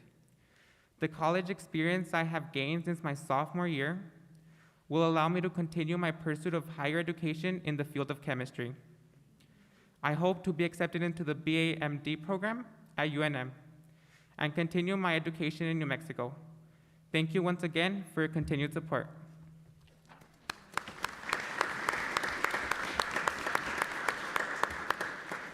Thank you. Board member input. Mr. Cano. First, I want to congratulate and say thank you to all the principals in our whole district for the continuing support, especially with this new proficiency grading that is driving everybody crazy, including my wife. I also want to thank all the principals in the South End and teachers as well. You know, I know you guys have to go through a lot of training as well, and I want to thank everybody for doing a wonderful job and keep moving Gadsden into the right direction and to help our students, move forward into our college world. And that's all I have. Thank you, Mr. Cano. Ms. Rodriguez? I just want to say that today I visited the special education building, and forgive me because I can't remember the name of it. Mr. Rappanon, help me.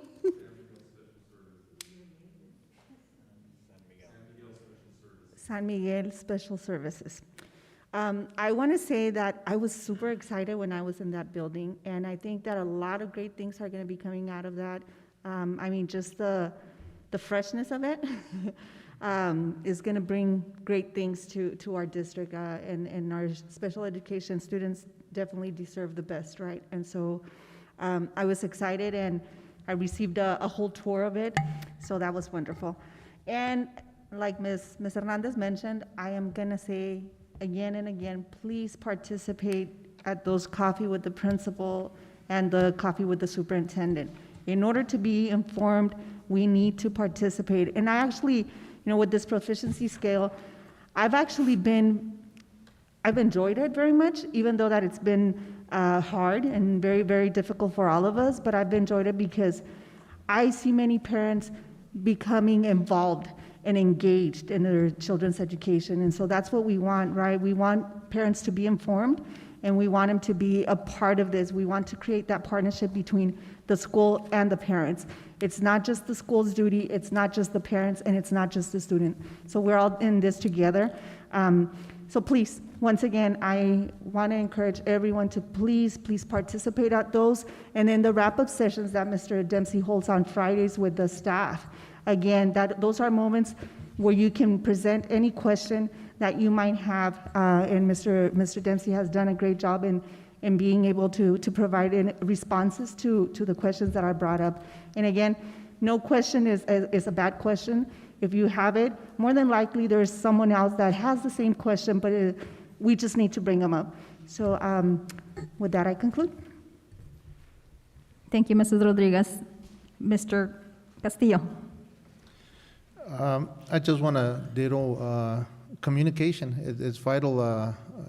We have a group chat, and we had some, I don't want to say doubters, but once they attended the meetings, once the information came out, they understand it. I didn't have anybody said I understand, but I don't like it, but they understand it, and I think that's critical. The communication.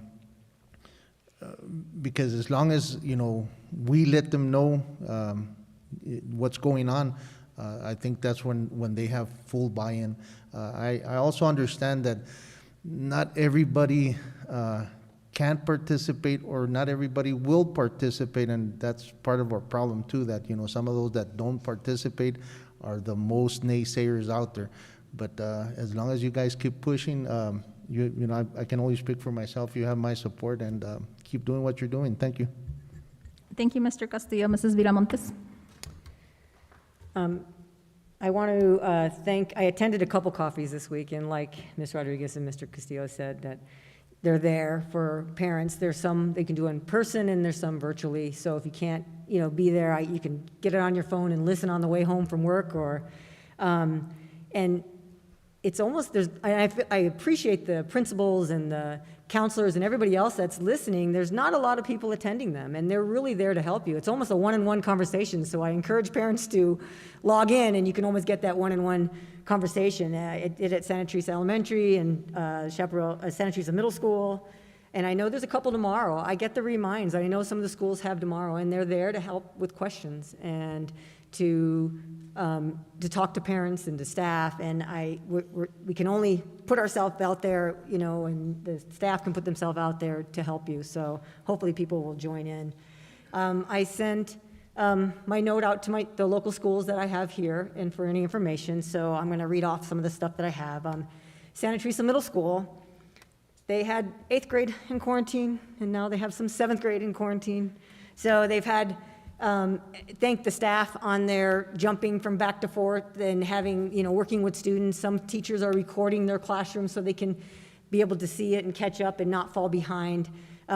Ms. Lovelace had answered questions about attendance. That's another concern. And with the new law that was passed this year, it's concerned a lot of parents, but I have a approved absence, and they're really concerned. I'm getting a letter, even though I turned in a note. And still call the school and let them know you're going to get these letters because you have so many days, but as long as you let the school know, it helps them out along the way.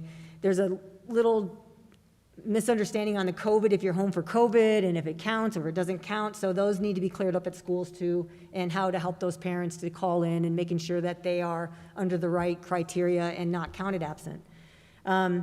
Also, at Santa Teresa Middle School on September 10th, they gathered to honor all the military, the Sunland Park Police Department, the Santa Teresa Fire Department, the Donna Ana Sheriff Office, and the nurses to commemorate the 9/11. They wanted to honor the first responders that we had within our community and to recognize the work that they do in our communities. And they dedicated dedication to their profession and to honor them. And then they also had they played taps to honor the 13 brave soldiers, the last soldiers left out of Afghanistan, or the ones that had died in Afghanistan when the people were leaving. So she wanted me to mention that they wanted to recognize all these people that work within our communities, that sometimes we don't get to honor them. At Riverside, they're trying to do more attendance awareness. And so they're trying to do on attendance, if you have a perfect attendance for the week, and start giving them awards. And they have a scale if you have it there for a month and giving them different prizes, and from giving gift certificates and giving you Cobra bucks to buy things within their store to they get an ice cream party if your class does well. And they're going to do different things to help encourage kids to stay in school and to come to school every day. So hopefully it works and helps kids keep coming to school. Santa Teresa Elementary says they have over 180 students participating in the after-school program. And I have seen that at every school, and we have some great programs offering to these kids. And along with the after-school lunch, which I talked to Ms. Guerrero about some of the dinners to go home, dinners for kids that don't have meals, and an after-school snack for these kids that do stay after. They had over 50-plus kids apply just for the robotics program at their school. So it tells you that our kids are wanting to stay and they want to learn more, and every little program, it doesn't just have to be in the classroom, helps our kids learn, and helps from the bullying programs to understanding, each other and working together. I think they've missed that. Santa Teresa High School has homecoming coming next week, and I think Gadsden's this week, correct? Homecoming this next week? So I want to wish both those teams luck. I know we have senior sunset this Friday, I think, or sunrise, sorry, not end of school. See how long this year is already? Sunrise tomorrow for the seniors at Santa Teresa High School. And I also want to commend them for 42% of their student body have 100% attendance. 42% of high school students. That to me is awesome. And thank the parents and the students and everybody that keeps coming in there. And I also want to congratulate Julian Cobos. He was nominated in the Las Cruces Sun News as Player of the Week. And the last I saw, he had over 70%. So I think he won as Player of the Week. So he was right there. So he was the quarterback from Santa Teresa High School who came back and they won 30-29 against Alamogordo last week in football. Last but not least, I want to thank Isaac. And I want everybody to look and watch and look at Isaac. And that is what we have in our district.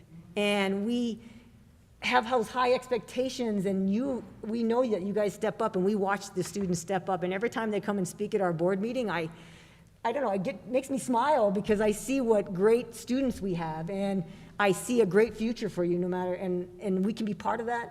That's awesome. So congratulations, and if you ever need any help, everybody's here to help you, so just let you know. So thank you. That concludes my report. Thank you, Mrs. Viramontes. My turn.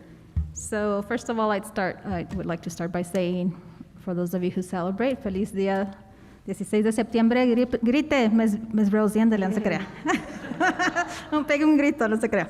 And moving on, thank you, Isaac, for being the voice for your peers. Thank you so much for your presentation, sir. And then moving on, let me see. I had the privilege, thank you, Mr. Gallegos, for presenting to me this evening our head security, Renee Ortega. So thank you so much. Alce la mano, ahí está. Thank you very much for joining us this evening. Thank you. And welcome to the GISD family, sir. Thank you. I'd also want to thank Hector Moreno. He's not here, but he's the media specialist for the federal programs. He helped me make some copies. A very nice gentleman. And he's a Gadsden graduate, 2001, class of 2001. Thank you. Very nice man. Let me see. And then let me see. So I want to wish happy birthday to all our September babies. If any of you want to admit that you have a birthday in September, raise your hand. We're sure glad you were born this month, and we are blessed to have you as a part of our Gadsden family. So happy birthday to all our students, parents, etc., that were born the month of September. Enjoy the rest of your birthday month. I've also attended coffees with the superintendent. Thank you, Mr. Dempsey, and your team for being very graceful, patient, and aiming to solve comments, questions, and concerns from sometimes, maybe like parents like myself that can get angry. And so thank you for being, by responding back peacefully, so thank you, sir. And then, let me see. I did have the privilege of attending last Thursday after our special board meeting. Mr. Castillo and I attended the DACC advisory board last Thursday. And so, was Thursday también and today? Oh, yes. So as far as the board meeting that we had last Thursday, I really appreciate, there's a lot we covered, but I really appreciate Dr. Torres, Monica Torres, is moving towards, the idea of community schools at a college level, wraparound services, which she's calling integrated services. And so with these services, they're trying to connect the DACC students, to connect them to the campus services and resources that are available at DACC, but also connecting them to community resources and services. And I'm gonna make the connection with what we attended today. We had a luncheon between us as DACC Board Advisory Committee members with the NMSU Regents Board. I had never attended one of these. So I got to meet, I think there's 5 of them or 4 of them. And so I got to meet them today, and we, Jen asked me this afternoon, did they do a whole lot of talking? I am actually pleased to report that we actually had real dialogue. They talked, we spoke on real issues that our districts are facing. So you've got representatives from Hatch, Las Cruces, and Gadsden. And so on today's agenda, I'm very pleased to report because at the last Thursday meeting, I had mentioned, hey, I'm requesting the data for our kiddos as far as taking, we call it remedial courses. They call it, I learned today, developmental courses. And so she did provide the data, not per Gadsden, but I think she also provided that information to you. Or she said she might have emailed it, or maybe I made a wrong note of it. But she did present it to us. And I had the pleasure of also the Chancellor, Dan Arvizu, was there, but I think he had to leave early. I was about to ask him, I need your data, sir, too. But I will follow up with that. But let me see. And then they talked about, so they do see a need. They see a need, in the areas of mathematics and reading. And so that's awesome that they're seeing that need, and that, I even, here I go on my bandwagon, I even said, we're gonna have to start looking for interventions for our college students too, in the area of, reading. So, I was glad to hear that they're looking at that. And then the other topic that we had was, that's when they asked us, what programs do we have for SEL, social emotional learning here in Gadsden, and I will report, share with me the PowerPoint so I can send that to them. Thank you.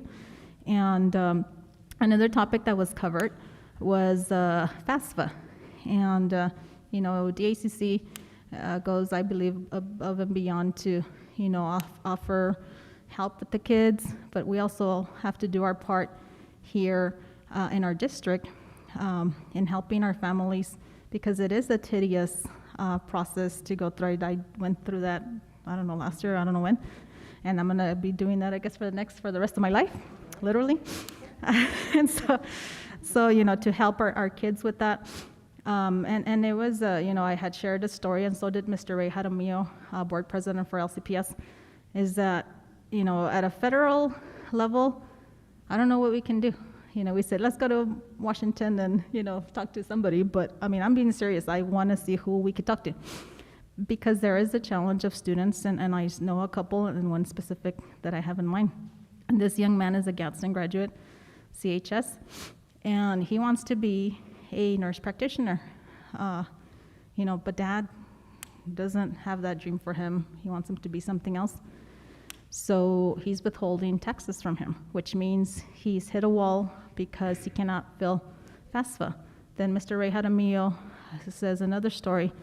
His son has a friend who is gay and came out, and because of that, the parents are withholding taxes. So that, to me, in my eyes, is not correct. And so we need to help our kids, and that's a challenge, that's the reality. So, one of the board members, Ms. Devastali, I believe is her name, real nice lady, she says there are, at this time, federally, we don't know what to do, but we're gonna look into that. But there are scholarships that our kids can apply to, to help them in those types of situations. So it was a very, I really enjoyed today, and I think it was very good dialogue amongst all of us. And so let me see. And I think that the last thing I want to say is also on DACC, they are changing. They're like us, we're always recruiting, right? And they're always recruiting students. And so they do have a younger population straight out of high school that's attending, but they also want to recruit older individuals. And I really like the recruiting that they're going into. The messages that they send out to recruit are more of an asset-based messaging, where they're defining people by their aspirations, their hopes and dreams, and not their challenges, which is going to allow a community to lead change with their strengths, and it amplifies their voices. And I'm going to read this because I like it. It says, "It is never too late," and this is DACC, "or too early to learn something new. No matter where you are, let us be part of your educational journey." So with that, I conclude. So we're on a journey, like Mr. Dempsey said, and that concludes my report. Okay, so moving on to item 4, which is our human resource report. That is available online to the public, and that is for public information. No action needs to be taken on the behalf of the board. Moving on to item 5, modification of the agenda. Do I hear a motion?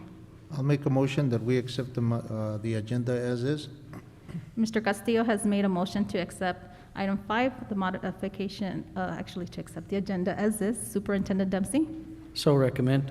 All in favor? Aye. Aye. That motion passes. Moving on to item 6, our regular school board minutes for August 26, 2021. Do I hear a motion?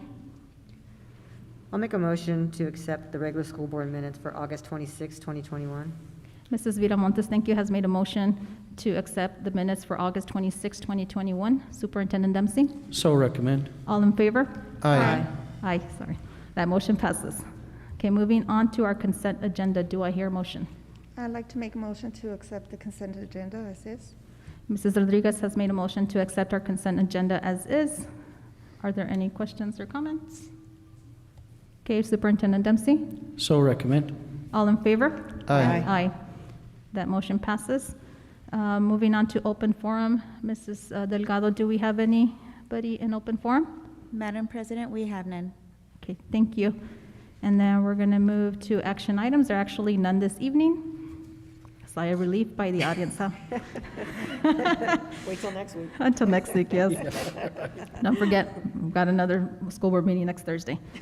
Okay, moving on to discussion items.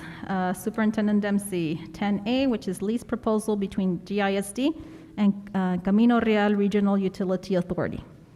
Madam President, board members, Ms. Cadella is going to present this item.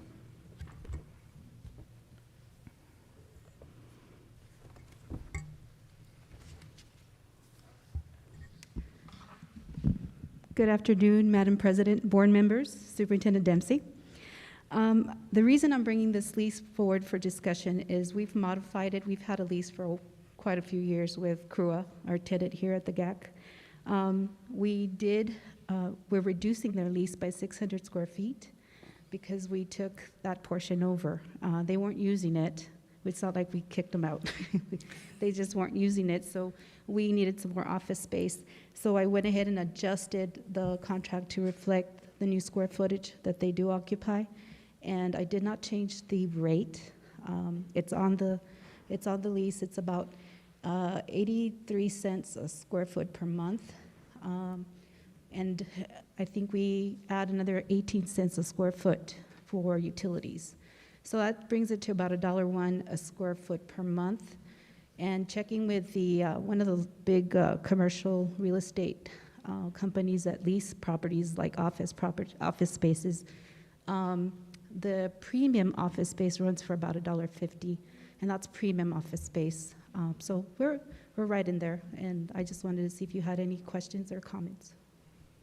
Any questions, comments, or concerns? Madam President, Go ahead, ma'am. I asked her for why the lease was less, and so I had asked him the difference. That's why she's stating the difference in square footage, because I was wondering what we were charging. So thank you for getting back to me. Thank you. Thank you. Okay, moving on to discussion. It's discussion. Huh? Never mind, sorry. Sure. Okay. Moving on to discussion item 10B, GISD Strategic Planning Work Session Agenda. Superintendent Dempsey. Oh, Madam President, board members, this particular item, and I think there is a draft, and I think I'd sent each of you a copy, but let's just review it. We do have a work session scheduled for Saturday to work on our strategic plan. The morning is scheduled to Mr. Chavis and his team will present the results of the needs assessment. And again, I sent each of you a copy. We'll get you another one if you need it. And if you'd like a paper copy, just let me know. Sometimes it's easier, in those sessions to have that paper copy, and we can get that for you. The idea is to kind of review the highest priority needs, and that's on the very last page of that report. And you get an idea. There's about 12 needs that rise to the top of that. And then what he did below it was we'll try to fit them into about 5 or 6 buckets. And so it'll come under facilities, under instruction, under personnel. There's some pieces there that it might fall under. And then review the mission, vision, and core values. Now, I personally believe, I don't see anything wrong with our current mission. The board can make a different decision, but if they want to adjust it or tweak it, you have that opportunity. I'm not aware of a vision, and that's not to say we have to have a vision. That's up to the board. You can make that decision on Saturday. And then, there's an option to have some conversation around core values. And sometimes that's an opportunity to just kind of ground ourselves in what we're trying to accomplish. Because the reality is, and we're living through this pandemic, you as a board have had to face the most difficult decisions that any board in history have had to deal with, and we've had to adjust. And sometimes establishing a set of core values helps you in those trying times and those challenging times to say, well, neither option that I have is great, but this one matches what we've called our core values. So there's just a thought there to consider. Again, Mr. Chavis and his team walk you through all those pieces. Ms. Rendon will be a part of that as well. I should have her presentation emailed to me. I should be able to get that to you before the meeting just so you can review it if you want to, but that's a big part of the meeting. And then you know, we want to spend some time with the board and the leadership team taking those needs that were identified in our communities and then turning those into goals. And those goals will eventually then, the leadership team will take those goals, develop action plans, come back to the board. Once the board's comfortable with those action plans, we go to work.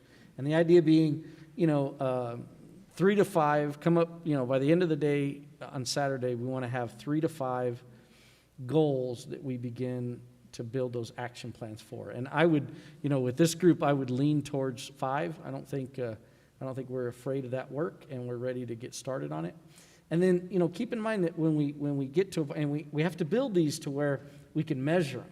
So we got to ask ourselves of each one of those needs, how are we going to know when we've successfully accomplished it? And we can say, okay, put it in the accomplished category, and we're going to maintain it. And let's grab the next one and start working on that. And we'll build an action plan, bring it back to the board, make sure you're good, and we'll get to work on that. And that's just that constant cycle coming back to the board every quarter to give you an idea of here's where we're at on those goals you've set for us, and here's where, give you an assessment of that, okay? And so that's really what's set up for Saturday. Are there any pieces that you feel like we've missed, or any pieces that you would like me to add? Because we still have time to make adjustments if we need be. So I'm gonna be very honest, I've been very busy, so between now and tomorrow and Saturday, I'm gonna do a lot of reading. Would it be possible for those of us who, I would appreciate a copy, before this evening's over? Sure, If we absolutely can do that, can thank get you you. copies of And that, whoever and- else would Sure. like one, I'd appreciate it. Sure, we definitely Any- can have that. What's that? It's the same one, but Yeah. I'll get you copies. Any I'll other make sure questions, each of you comments, or have a copy. concerns? Okay, Okay. thank you, sir. Okay, sure. Moving on to discussion item 10C, employee compensation enhancement. Superintendent Dempsey. Okay, Madam President, board members, this came up in I think it was somewhere, board member input. I think Ms. Viramontes brought it up to us.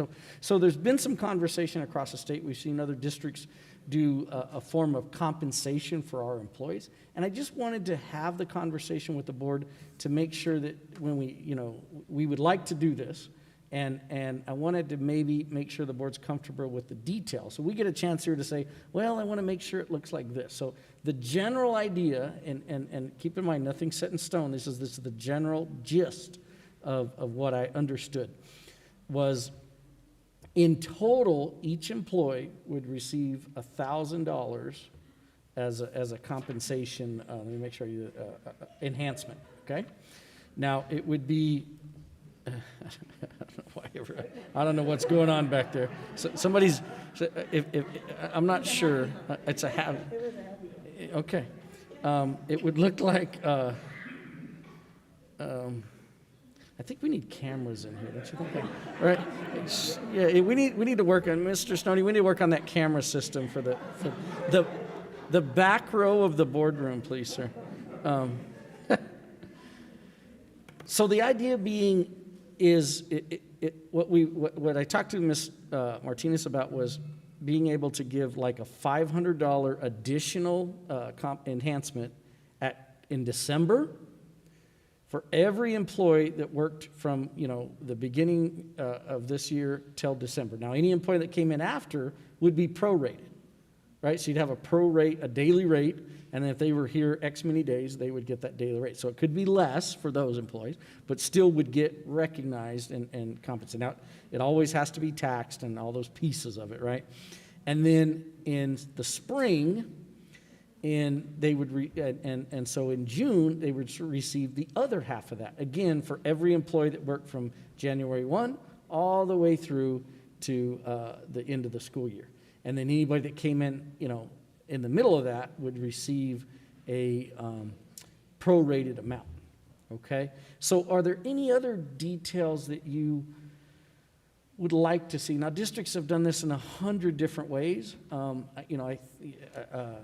That's the gist of what I had in my mind, but I didn't want to head off in that direction before we got some input from our board. Do we have questions, comments, concerns? I have a comment.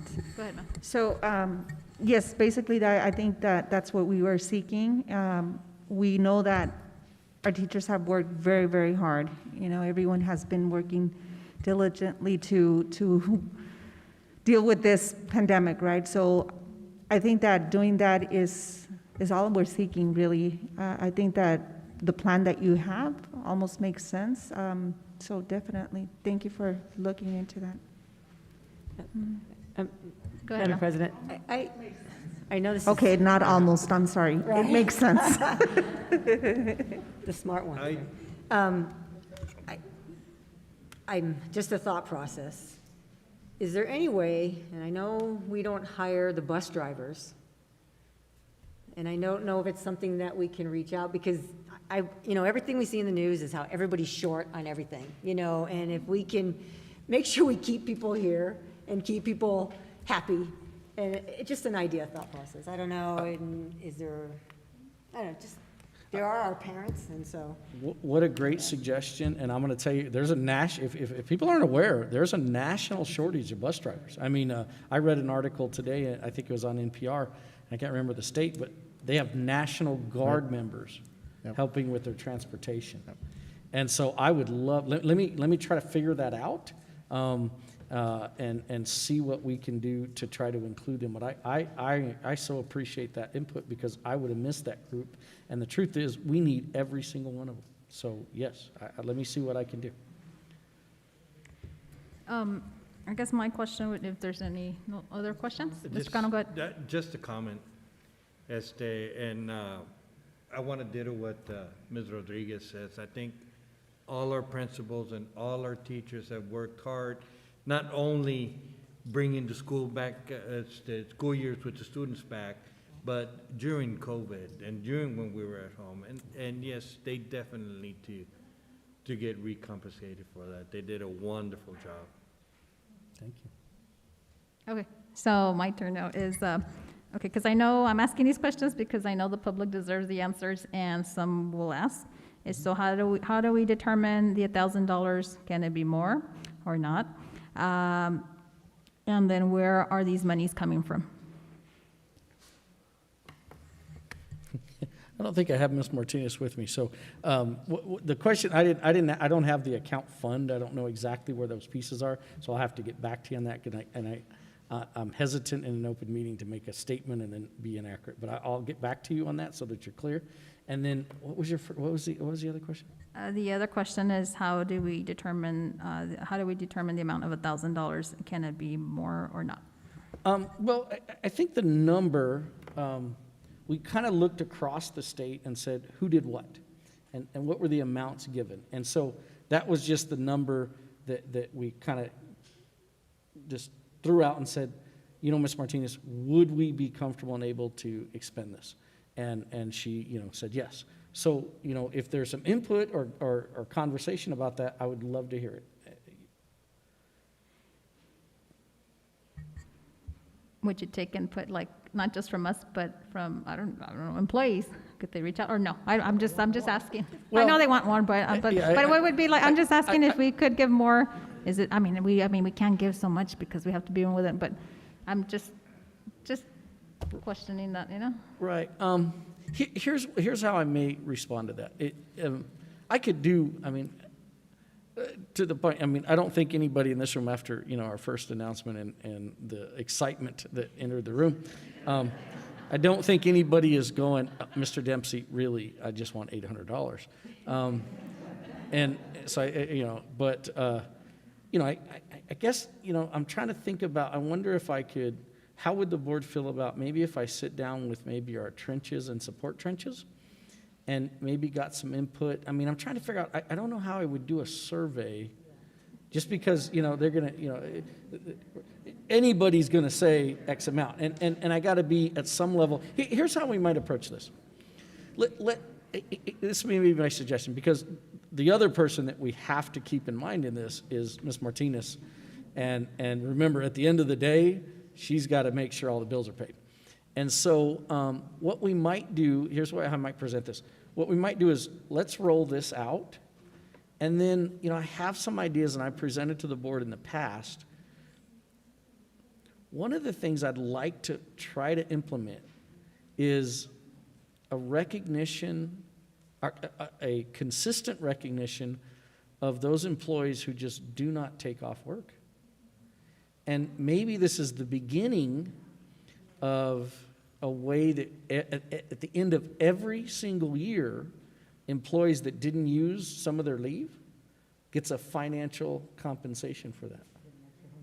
Yeah, it could be up to $1,000, and this may be the beginning of getting our finance department comfortable with making those expenditures, right?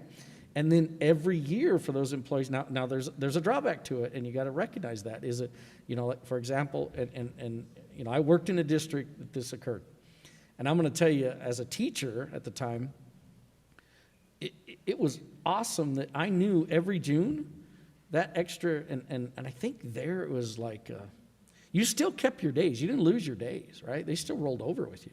But if I didn't use them in the school year, I could accumulate, I think it was 10 or 12.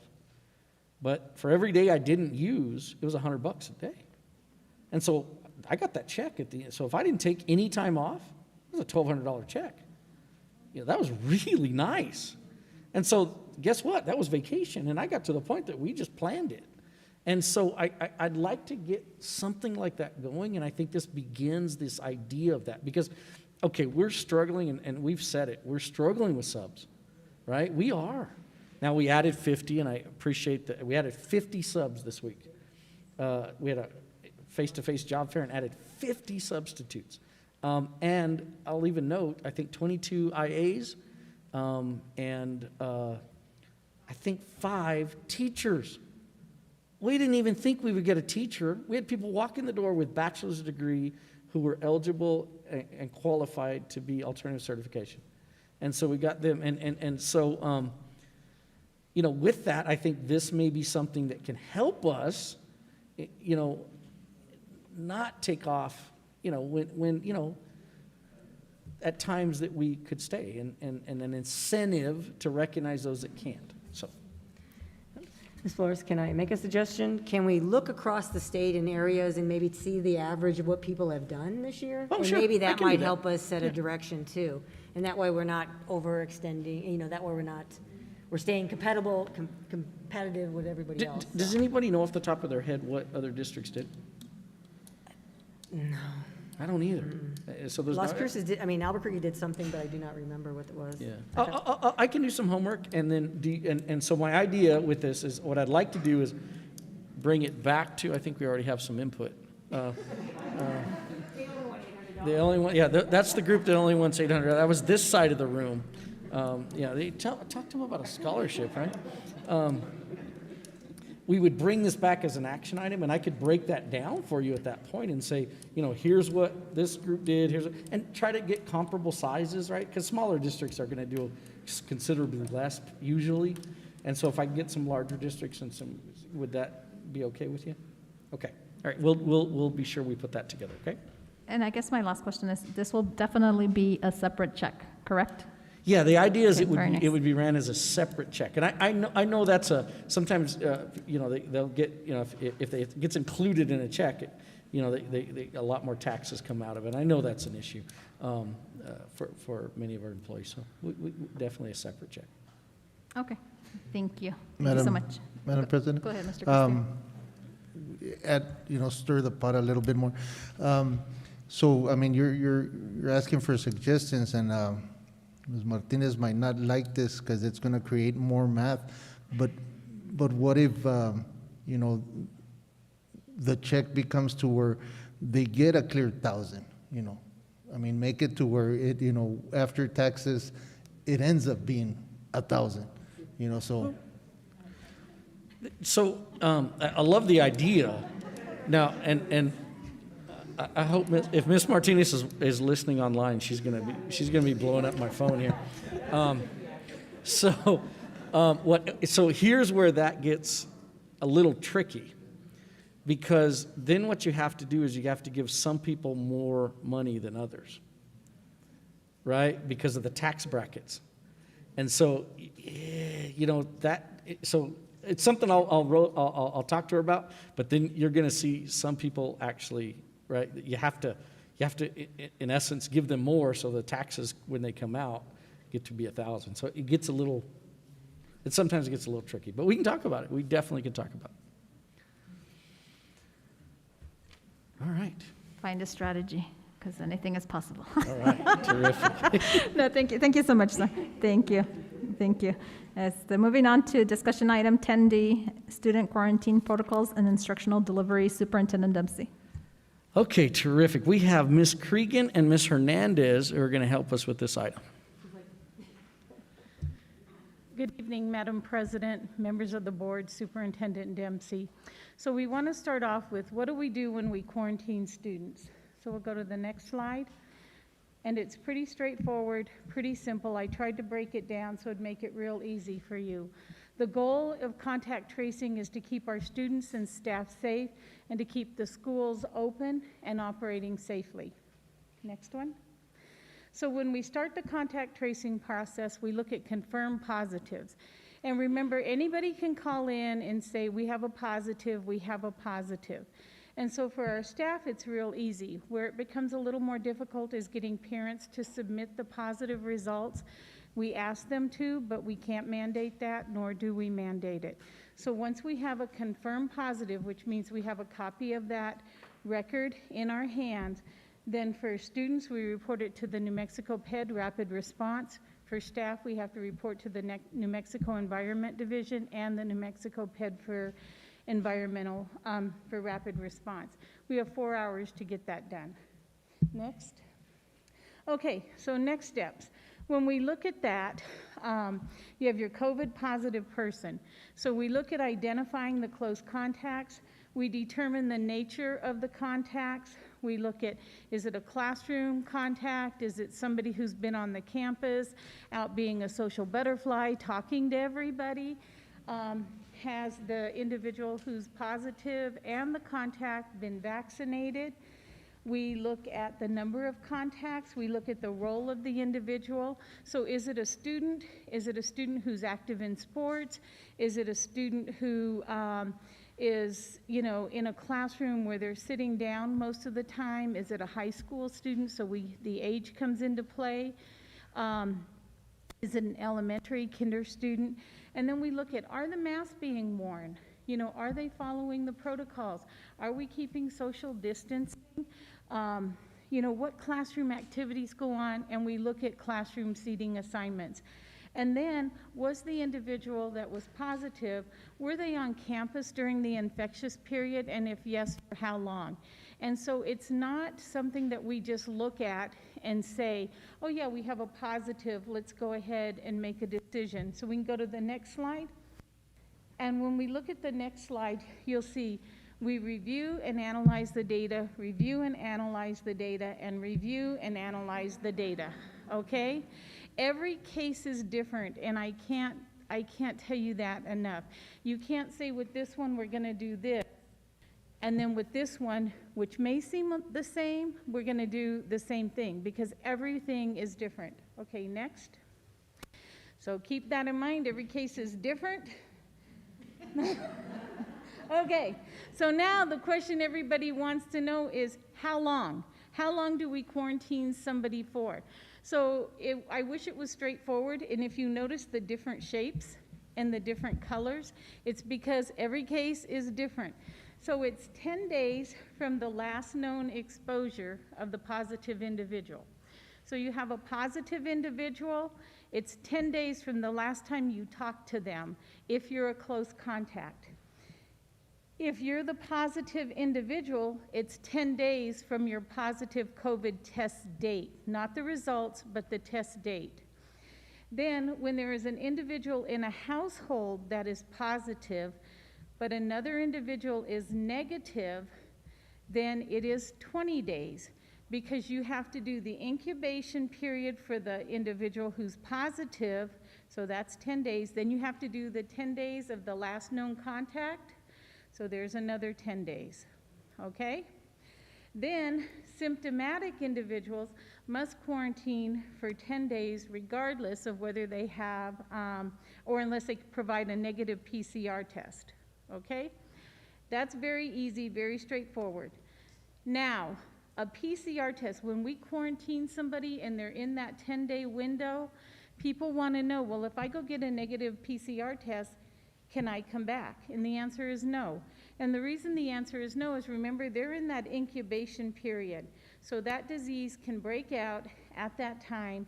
So a PCR test isn't going to get you back close, to school sooner. Next one. That is it. It's Maria Hernandez's turn. So I tried to keep it simple, the hokey pokey of COVID contact tracing, because it is very complex, and I would like you to know that many hours are spent. And as we're deliberating and looking at it, there's many individuals we're talking to, and there you have it. Any questions? Questions, comments, concerns? Comment. Go ahead, Mel. Madam President. I just want to say that it's pretty exciting to hear, at yesterday's meeting, was it yesterday? That it was mentioned that there were 10 cases, for the amount of kids that we have, the population, kids and staff, that is minimal. So obviously, all the efforts that are being put onto this, that even though that it seems like, I don't know why you're telling me this, and then you're telling this other family, like you just mentioned, every case is different. So I appreciate everything that you're doing and all the time you're taking into really taking care of our kids. And also the parents, being a part of this, that please cooperate and continue I think we should continue what we're doing, right? Because obviously it's something good. Those numbers are pretty low. Thank you. And I think what we're doing is great. When you look at other school districts, neighboring, the caseload is very high. And I think it is because we are so conservative and so cautious. And, people are upset when you quarantine, and they're upset when you don't quarantine. And so the best we can do is to keep the students in general and our staff safe. Any further questions or comments? I Go have ahead, one, Mel. Madam President.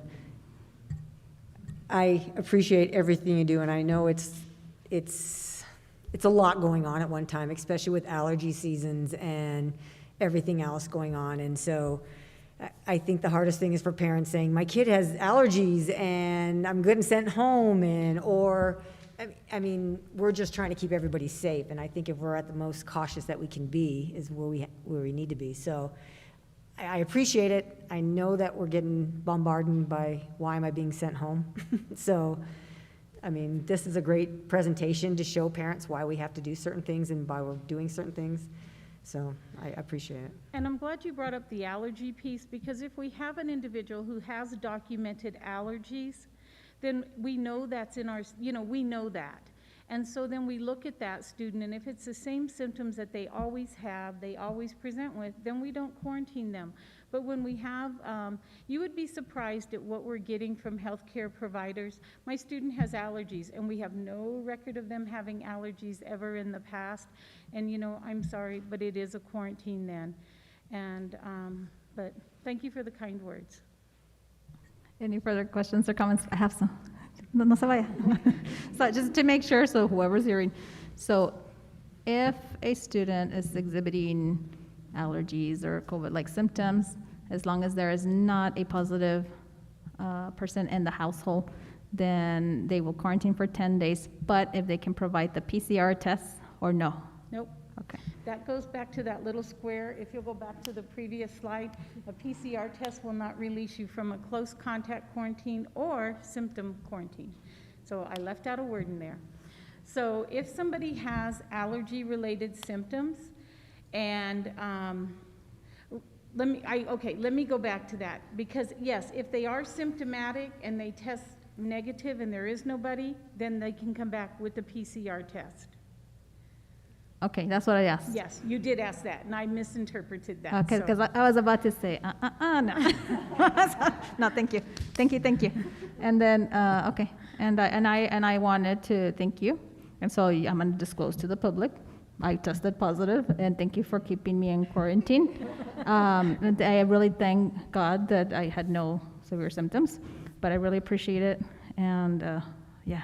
You're welcome. And although it was crazy, but yeah.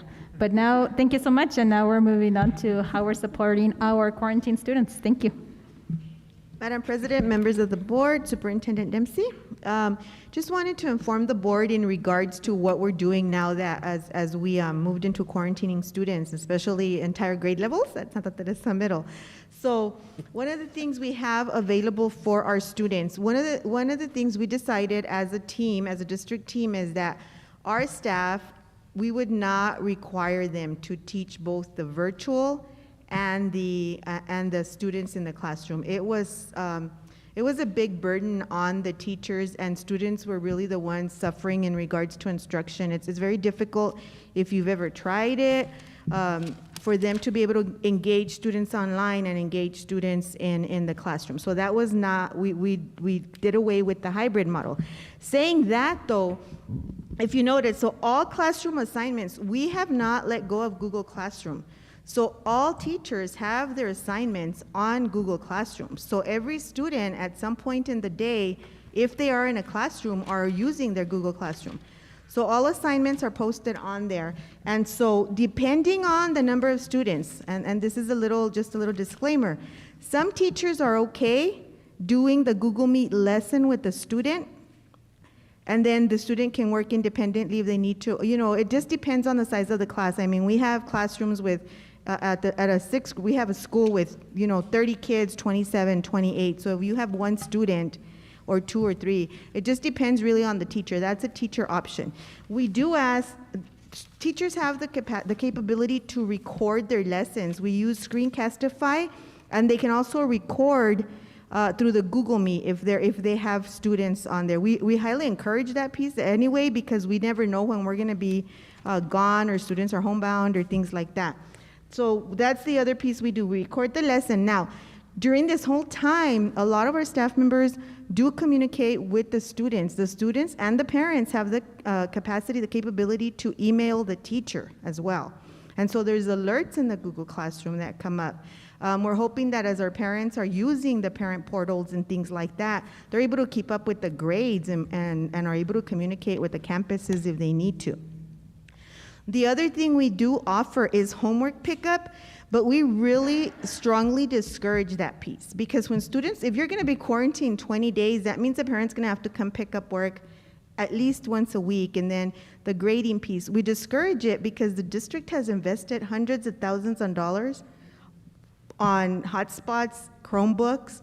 And so if we have the work on Google Classroom, really there's no reason why we're picking up packets, right? We have all of our content is digital, so students are able to use their device, and so that's something we do strongly encourage. Now, it may be 1 or 2 things. We do have some textbooks and things like that, but that's something. But that's also an option. But it also puts a lot of pressure on parents, because you got to go get the work. Student has to do the work. You got to bring it back. If you have to contact the teacher for them to support you in any. So it's easier to do a Google Classroom, is what I'm saying, right?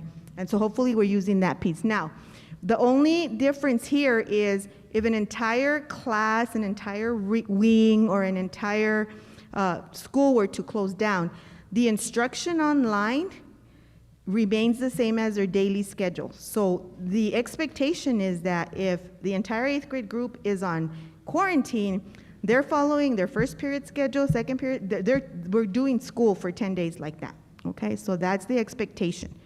The next piece is with pre-K.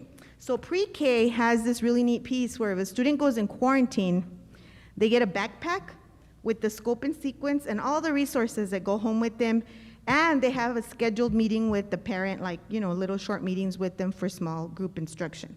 If we quarantine an entire pre-K classroom, we actually use the Seesaw platform for them. And it's kind of like a little, if Ms. Burciaga is the one, Ms. Becerra is the one who's here, but my understanding is like a little portfolio thing that kids can write in there and things like that. But it is, the teacher also touches base with each individual student, or maybe small group, depending on what they're doing. Because our little ones, their attention span is not all there. It's kind of like mine. But anyway, so that's just something that we wanted to make sure the board was aware of. Now, if there is an issue or a problem, we definitely need for a parent to contact us, right? We have to know, it can't be a week after a student is quarantined that we're realizing they don't have grades or they're not doing work, right? We've got to make sure and check with our students and make sure that's happening. If that's the case, please contact the school, your counselor, and then we can address those pieces at the individual campuses. And that's it. Thank you. Any questions? Question, comments, or concerns?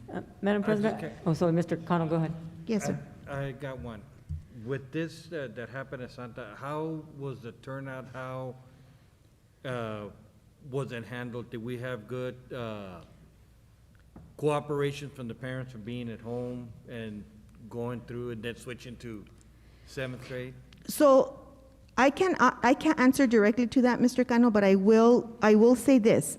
Students, so we as a district had a plan in place at the beginning of the school year. All of our principals were made aware, and all of them, actually some of them we have their codes and things like that, where teachers were required to set up their Google Classrooms for this same reason, right? Because what we learned from when we left, it was from one day to the other, and one of the most difficult pieces was setting up, for example, the logins, and so we did find, for example, that the students struggled logging in because they forgot you have to log into your Google account before you log into your Google Meet, right? You've got to get into the Google Suite.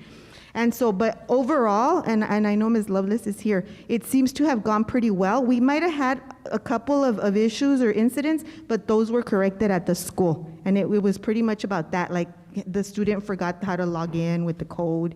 And so those are pieces we strongly still work with, but overall it seems to have flowed pretty smooth, from my understanding. I don't know. Yes. Mrs. Viramontes. That being said, thank you, Madam President. That being said, I know we send out messages, like I know they send out messages to all the parents, and just like our coffees, not all of them log on, or not all of them check, or do we send a voice message to let them know the school's closed, that you have to quarantine? Because I think that's the hardest part. You try to reach out to people, and you know how they don't answer or work in. So you have like a 7th grade going home, or not supposed to come back for 10 days.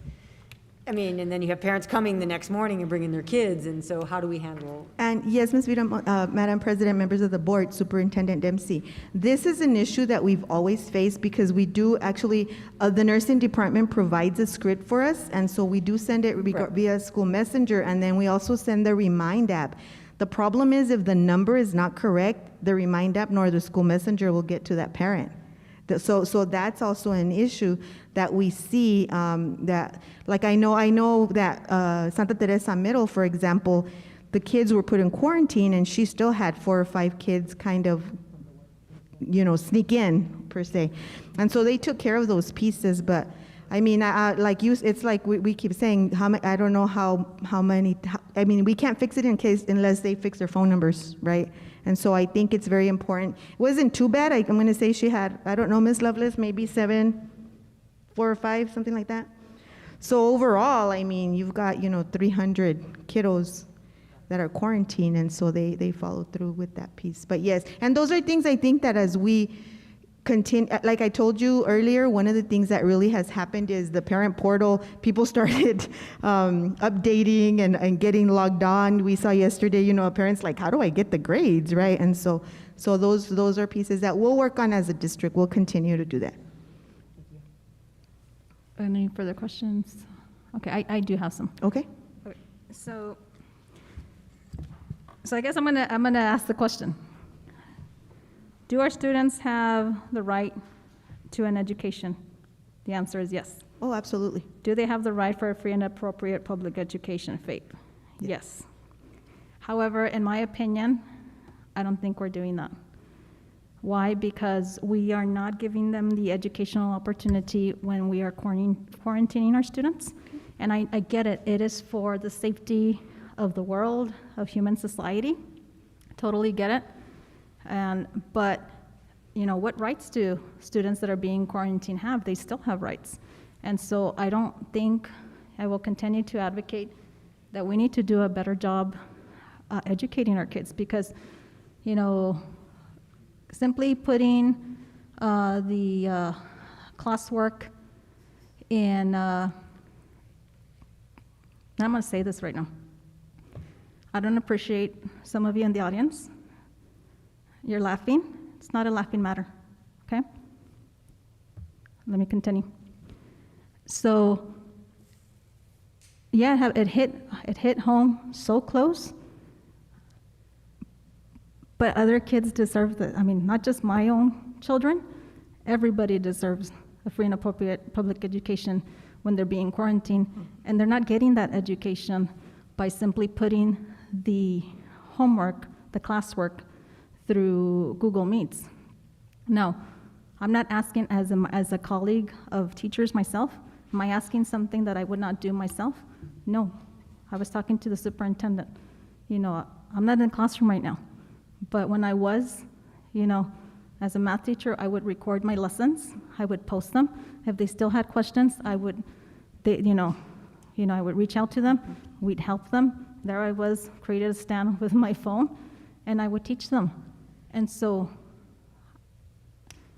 it seems like it's still an option for our colleagues to teach our kids. When you say teach, when it's hard to teach, I get it. It is hard. And I'm like, what does it mean to teach? All I'm asking is give kids access to the teachers. I wish my colleagues would give access to our students. Doesn't mean, and that's why I keep saying, sir, I'm very passionate that where have our monies gone as far as purchasing equipment to equip our teachers with microphones, with swiveling cameras, because times are changing. Remote learning is here to stay, and we have to provide access to a quarantine student, or in the future when this is all over, even if they don't feel, if they have the sniffles, you know what? I can still get instruction. I can be taught from home, and as a teacher, I can still, even though I'm at home, I can still teach if I'm up to. Does that make sense what I'm asking? Yeah, Madam President, members of the board, and Superintendent Dempsey, I definitely feel what you're saying, Ms. Flores.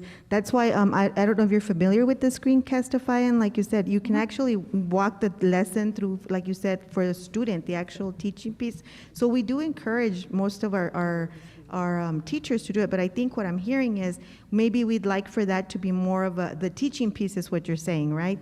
Yes, give access, because kids cannot, not all kids can take the homework or the classwork, and then, especially in mathematics, sir, that in mathematics, for some kids, there's no way that you're going to be able to complete it. Even myself, like, I don't know how to do this, show me examples, teach me.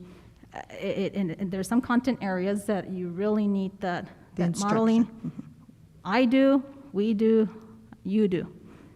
Okay, so I continue to advocate is that, we're gonna, as it is, we've plateaued and we're gonna continue, or, hopefully we don't. But we've got to, it feels like it's almost like an option for our teachers.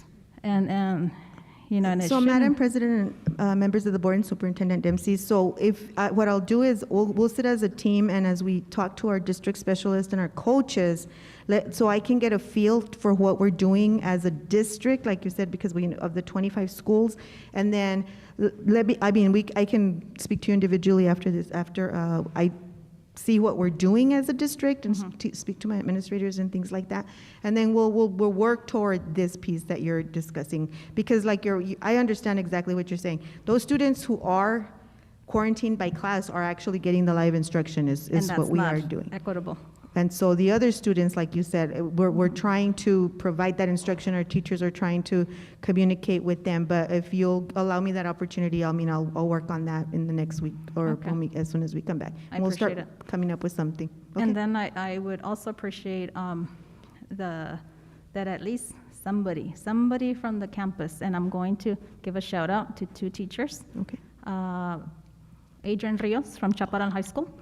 He was the only teacher that texted, "Are you okay? What can I do for you?" So good job, Mr. Rios from CHS, Ms. Lopez. I want you to acknowledge him. And so I really thought that was awesome. So then I questioned myself, is this happening for every single quarantine student? We care about their mental health, about academic achievement. Is every single student being reached out by at least somebody in the campus, whether it's a teacher, a custodian, let's share the wealth as far as making sure there's contact, because that's going to show that we are truly a district about children first. So that. And then I also wanted to give a shout out to Angelica Valencia. ¿Dónde está Ms. Duque? Is she here tonight? She is a 6th grade teacher at Chaparral Chaparral Elementary. And so I want to really thank you, because it was as simple as putting her laptop in the front and she was doing her thing. I didn't expect her to, give undivided attention, but just giving that access to education, free and appropriate public education, is what all our children deserve. So thank you. Thank you, Mr. Flores. Okay, thank you. Okay, and then we're moving on to closed session. Do I hear a motion? I'll make a motion that we go into closed session, personnel session pursuant to 10-15-1, H-2, NMSA 1978 as amended for superintendent and associate superintendent's report on recent personnel actions and issues, employees on administrative leave with pay, employee grievances, employee issues, and superintendent's evaluation. Mr. Castillo has made a motion that we enter into closed session. Superintendent Dempsey? So recommend. Mrs. Delgado, can you please take roll call? Thank you. Mr. Cano? Aye. Mr. Castillo? Aye. Ms. Flores? Aye. Ms. Rodriguez? Aye. Ms. Viramontes? Aye. Thank you very much, Ms. Delgado. That motion passes. We are now in closed session. Thank you.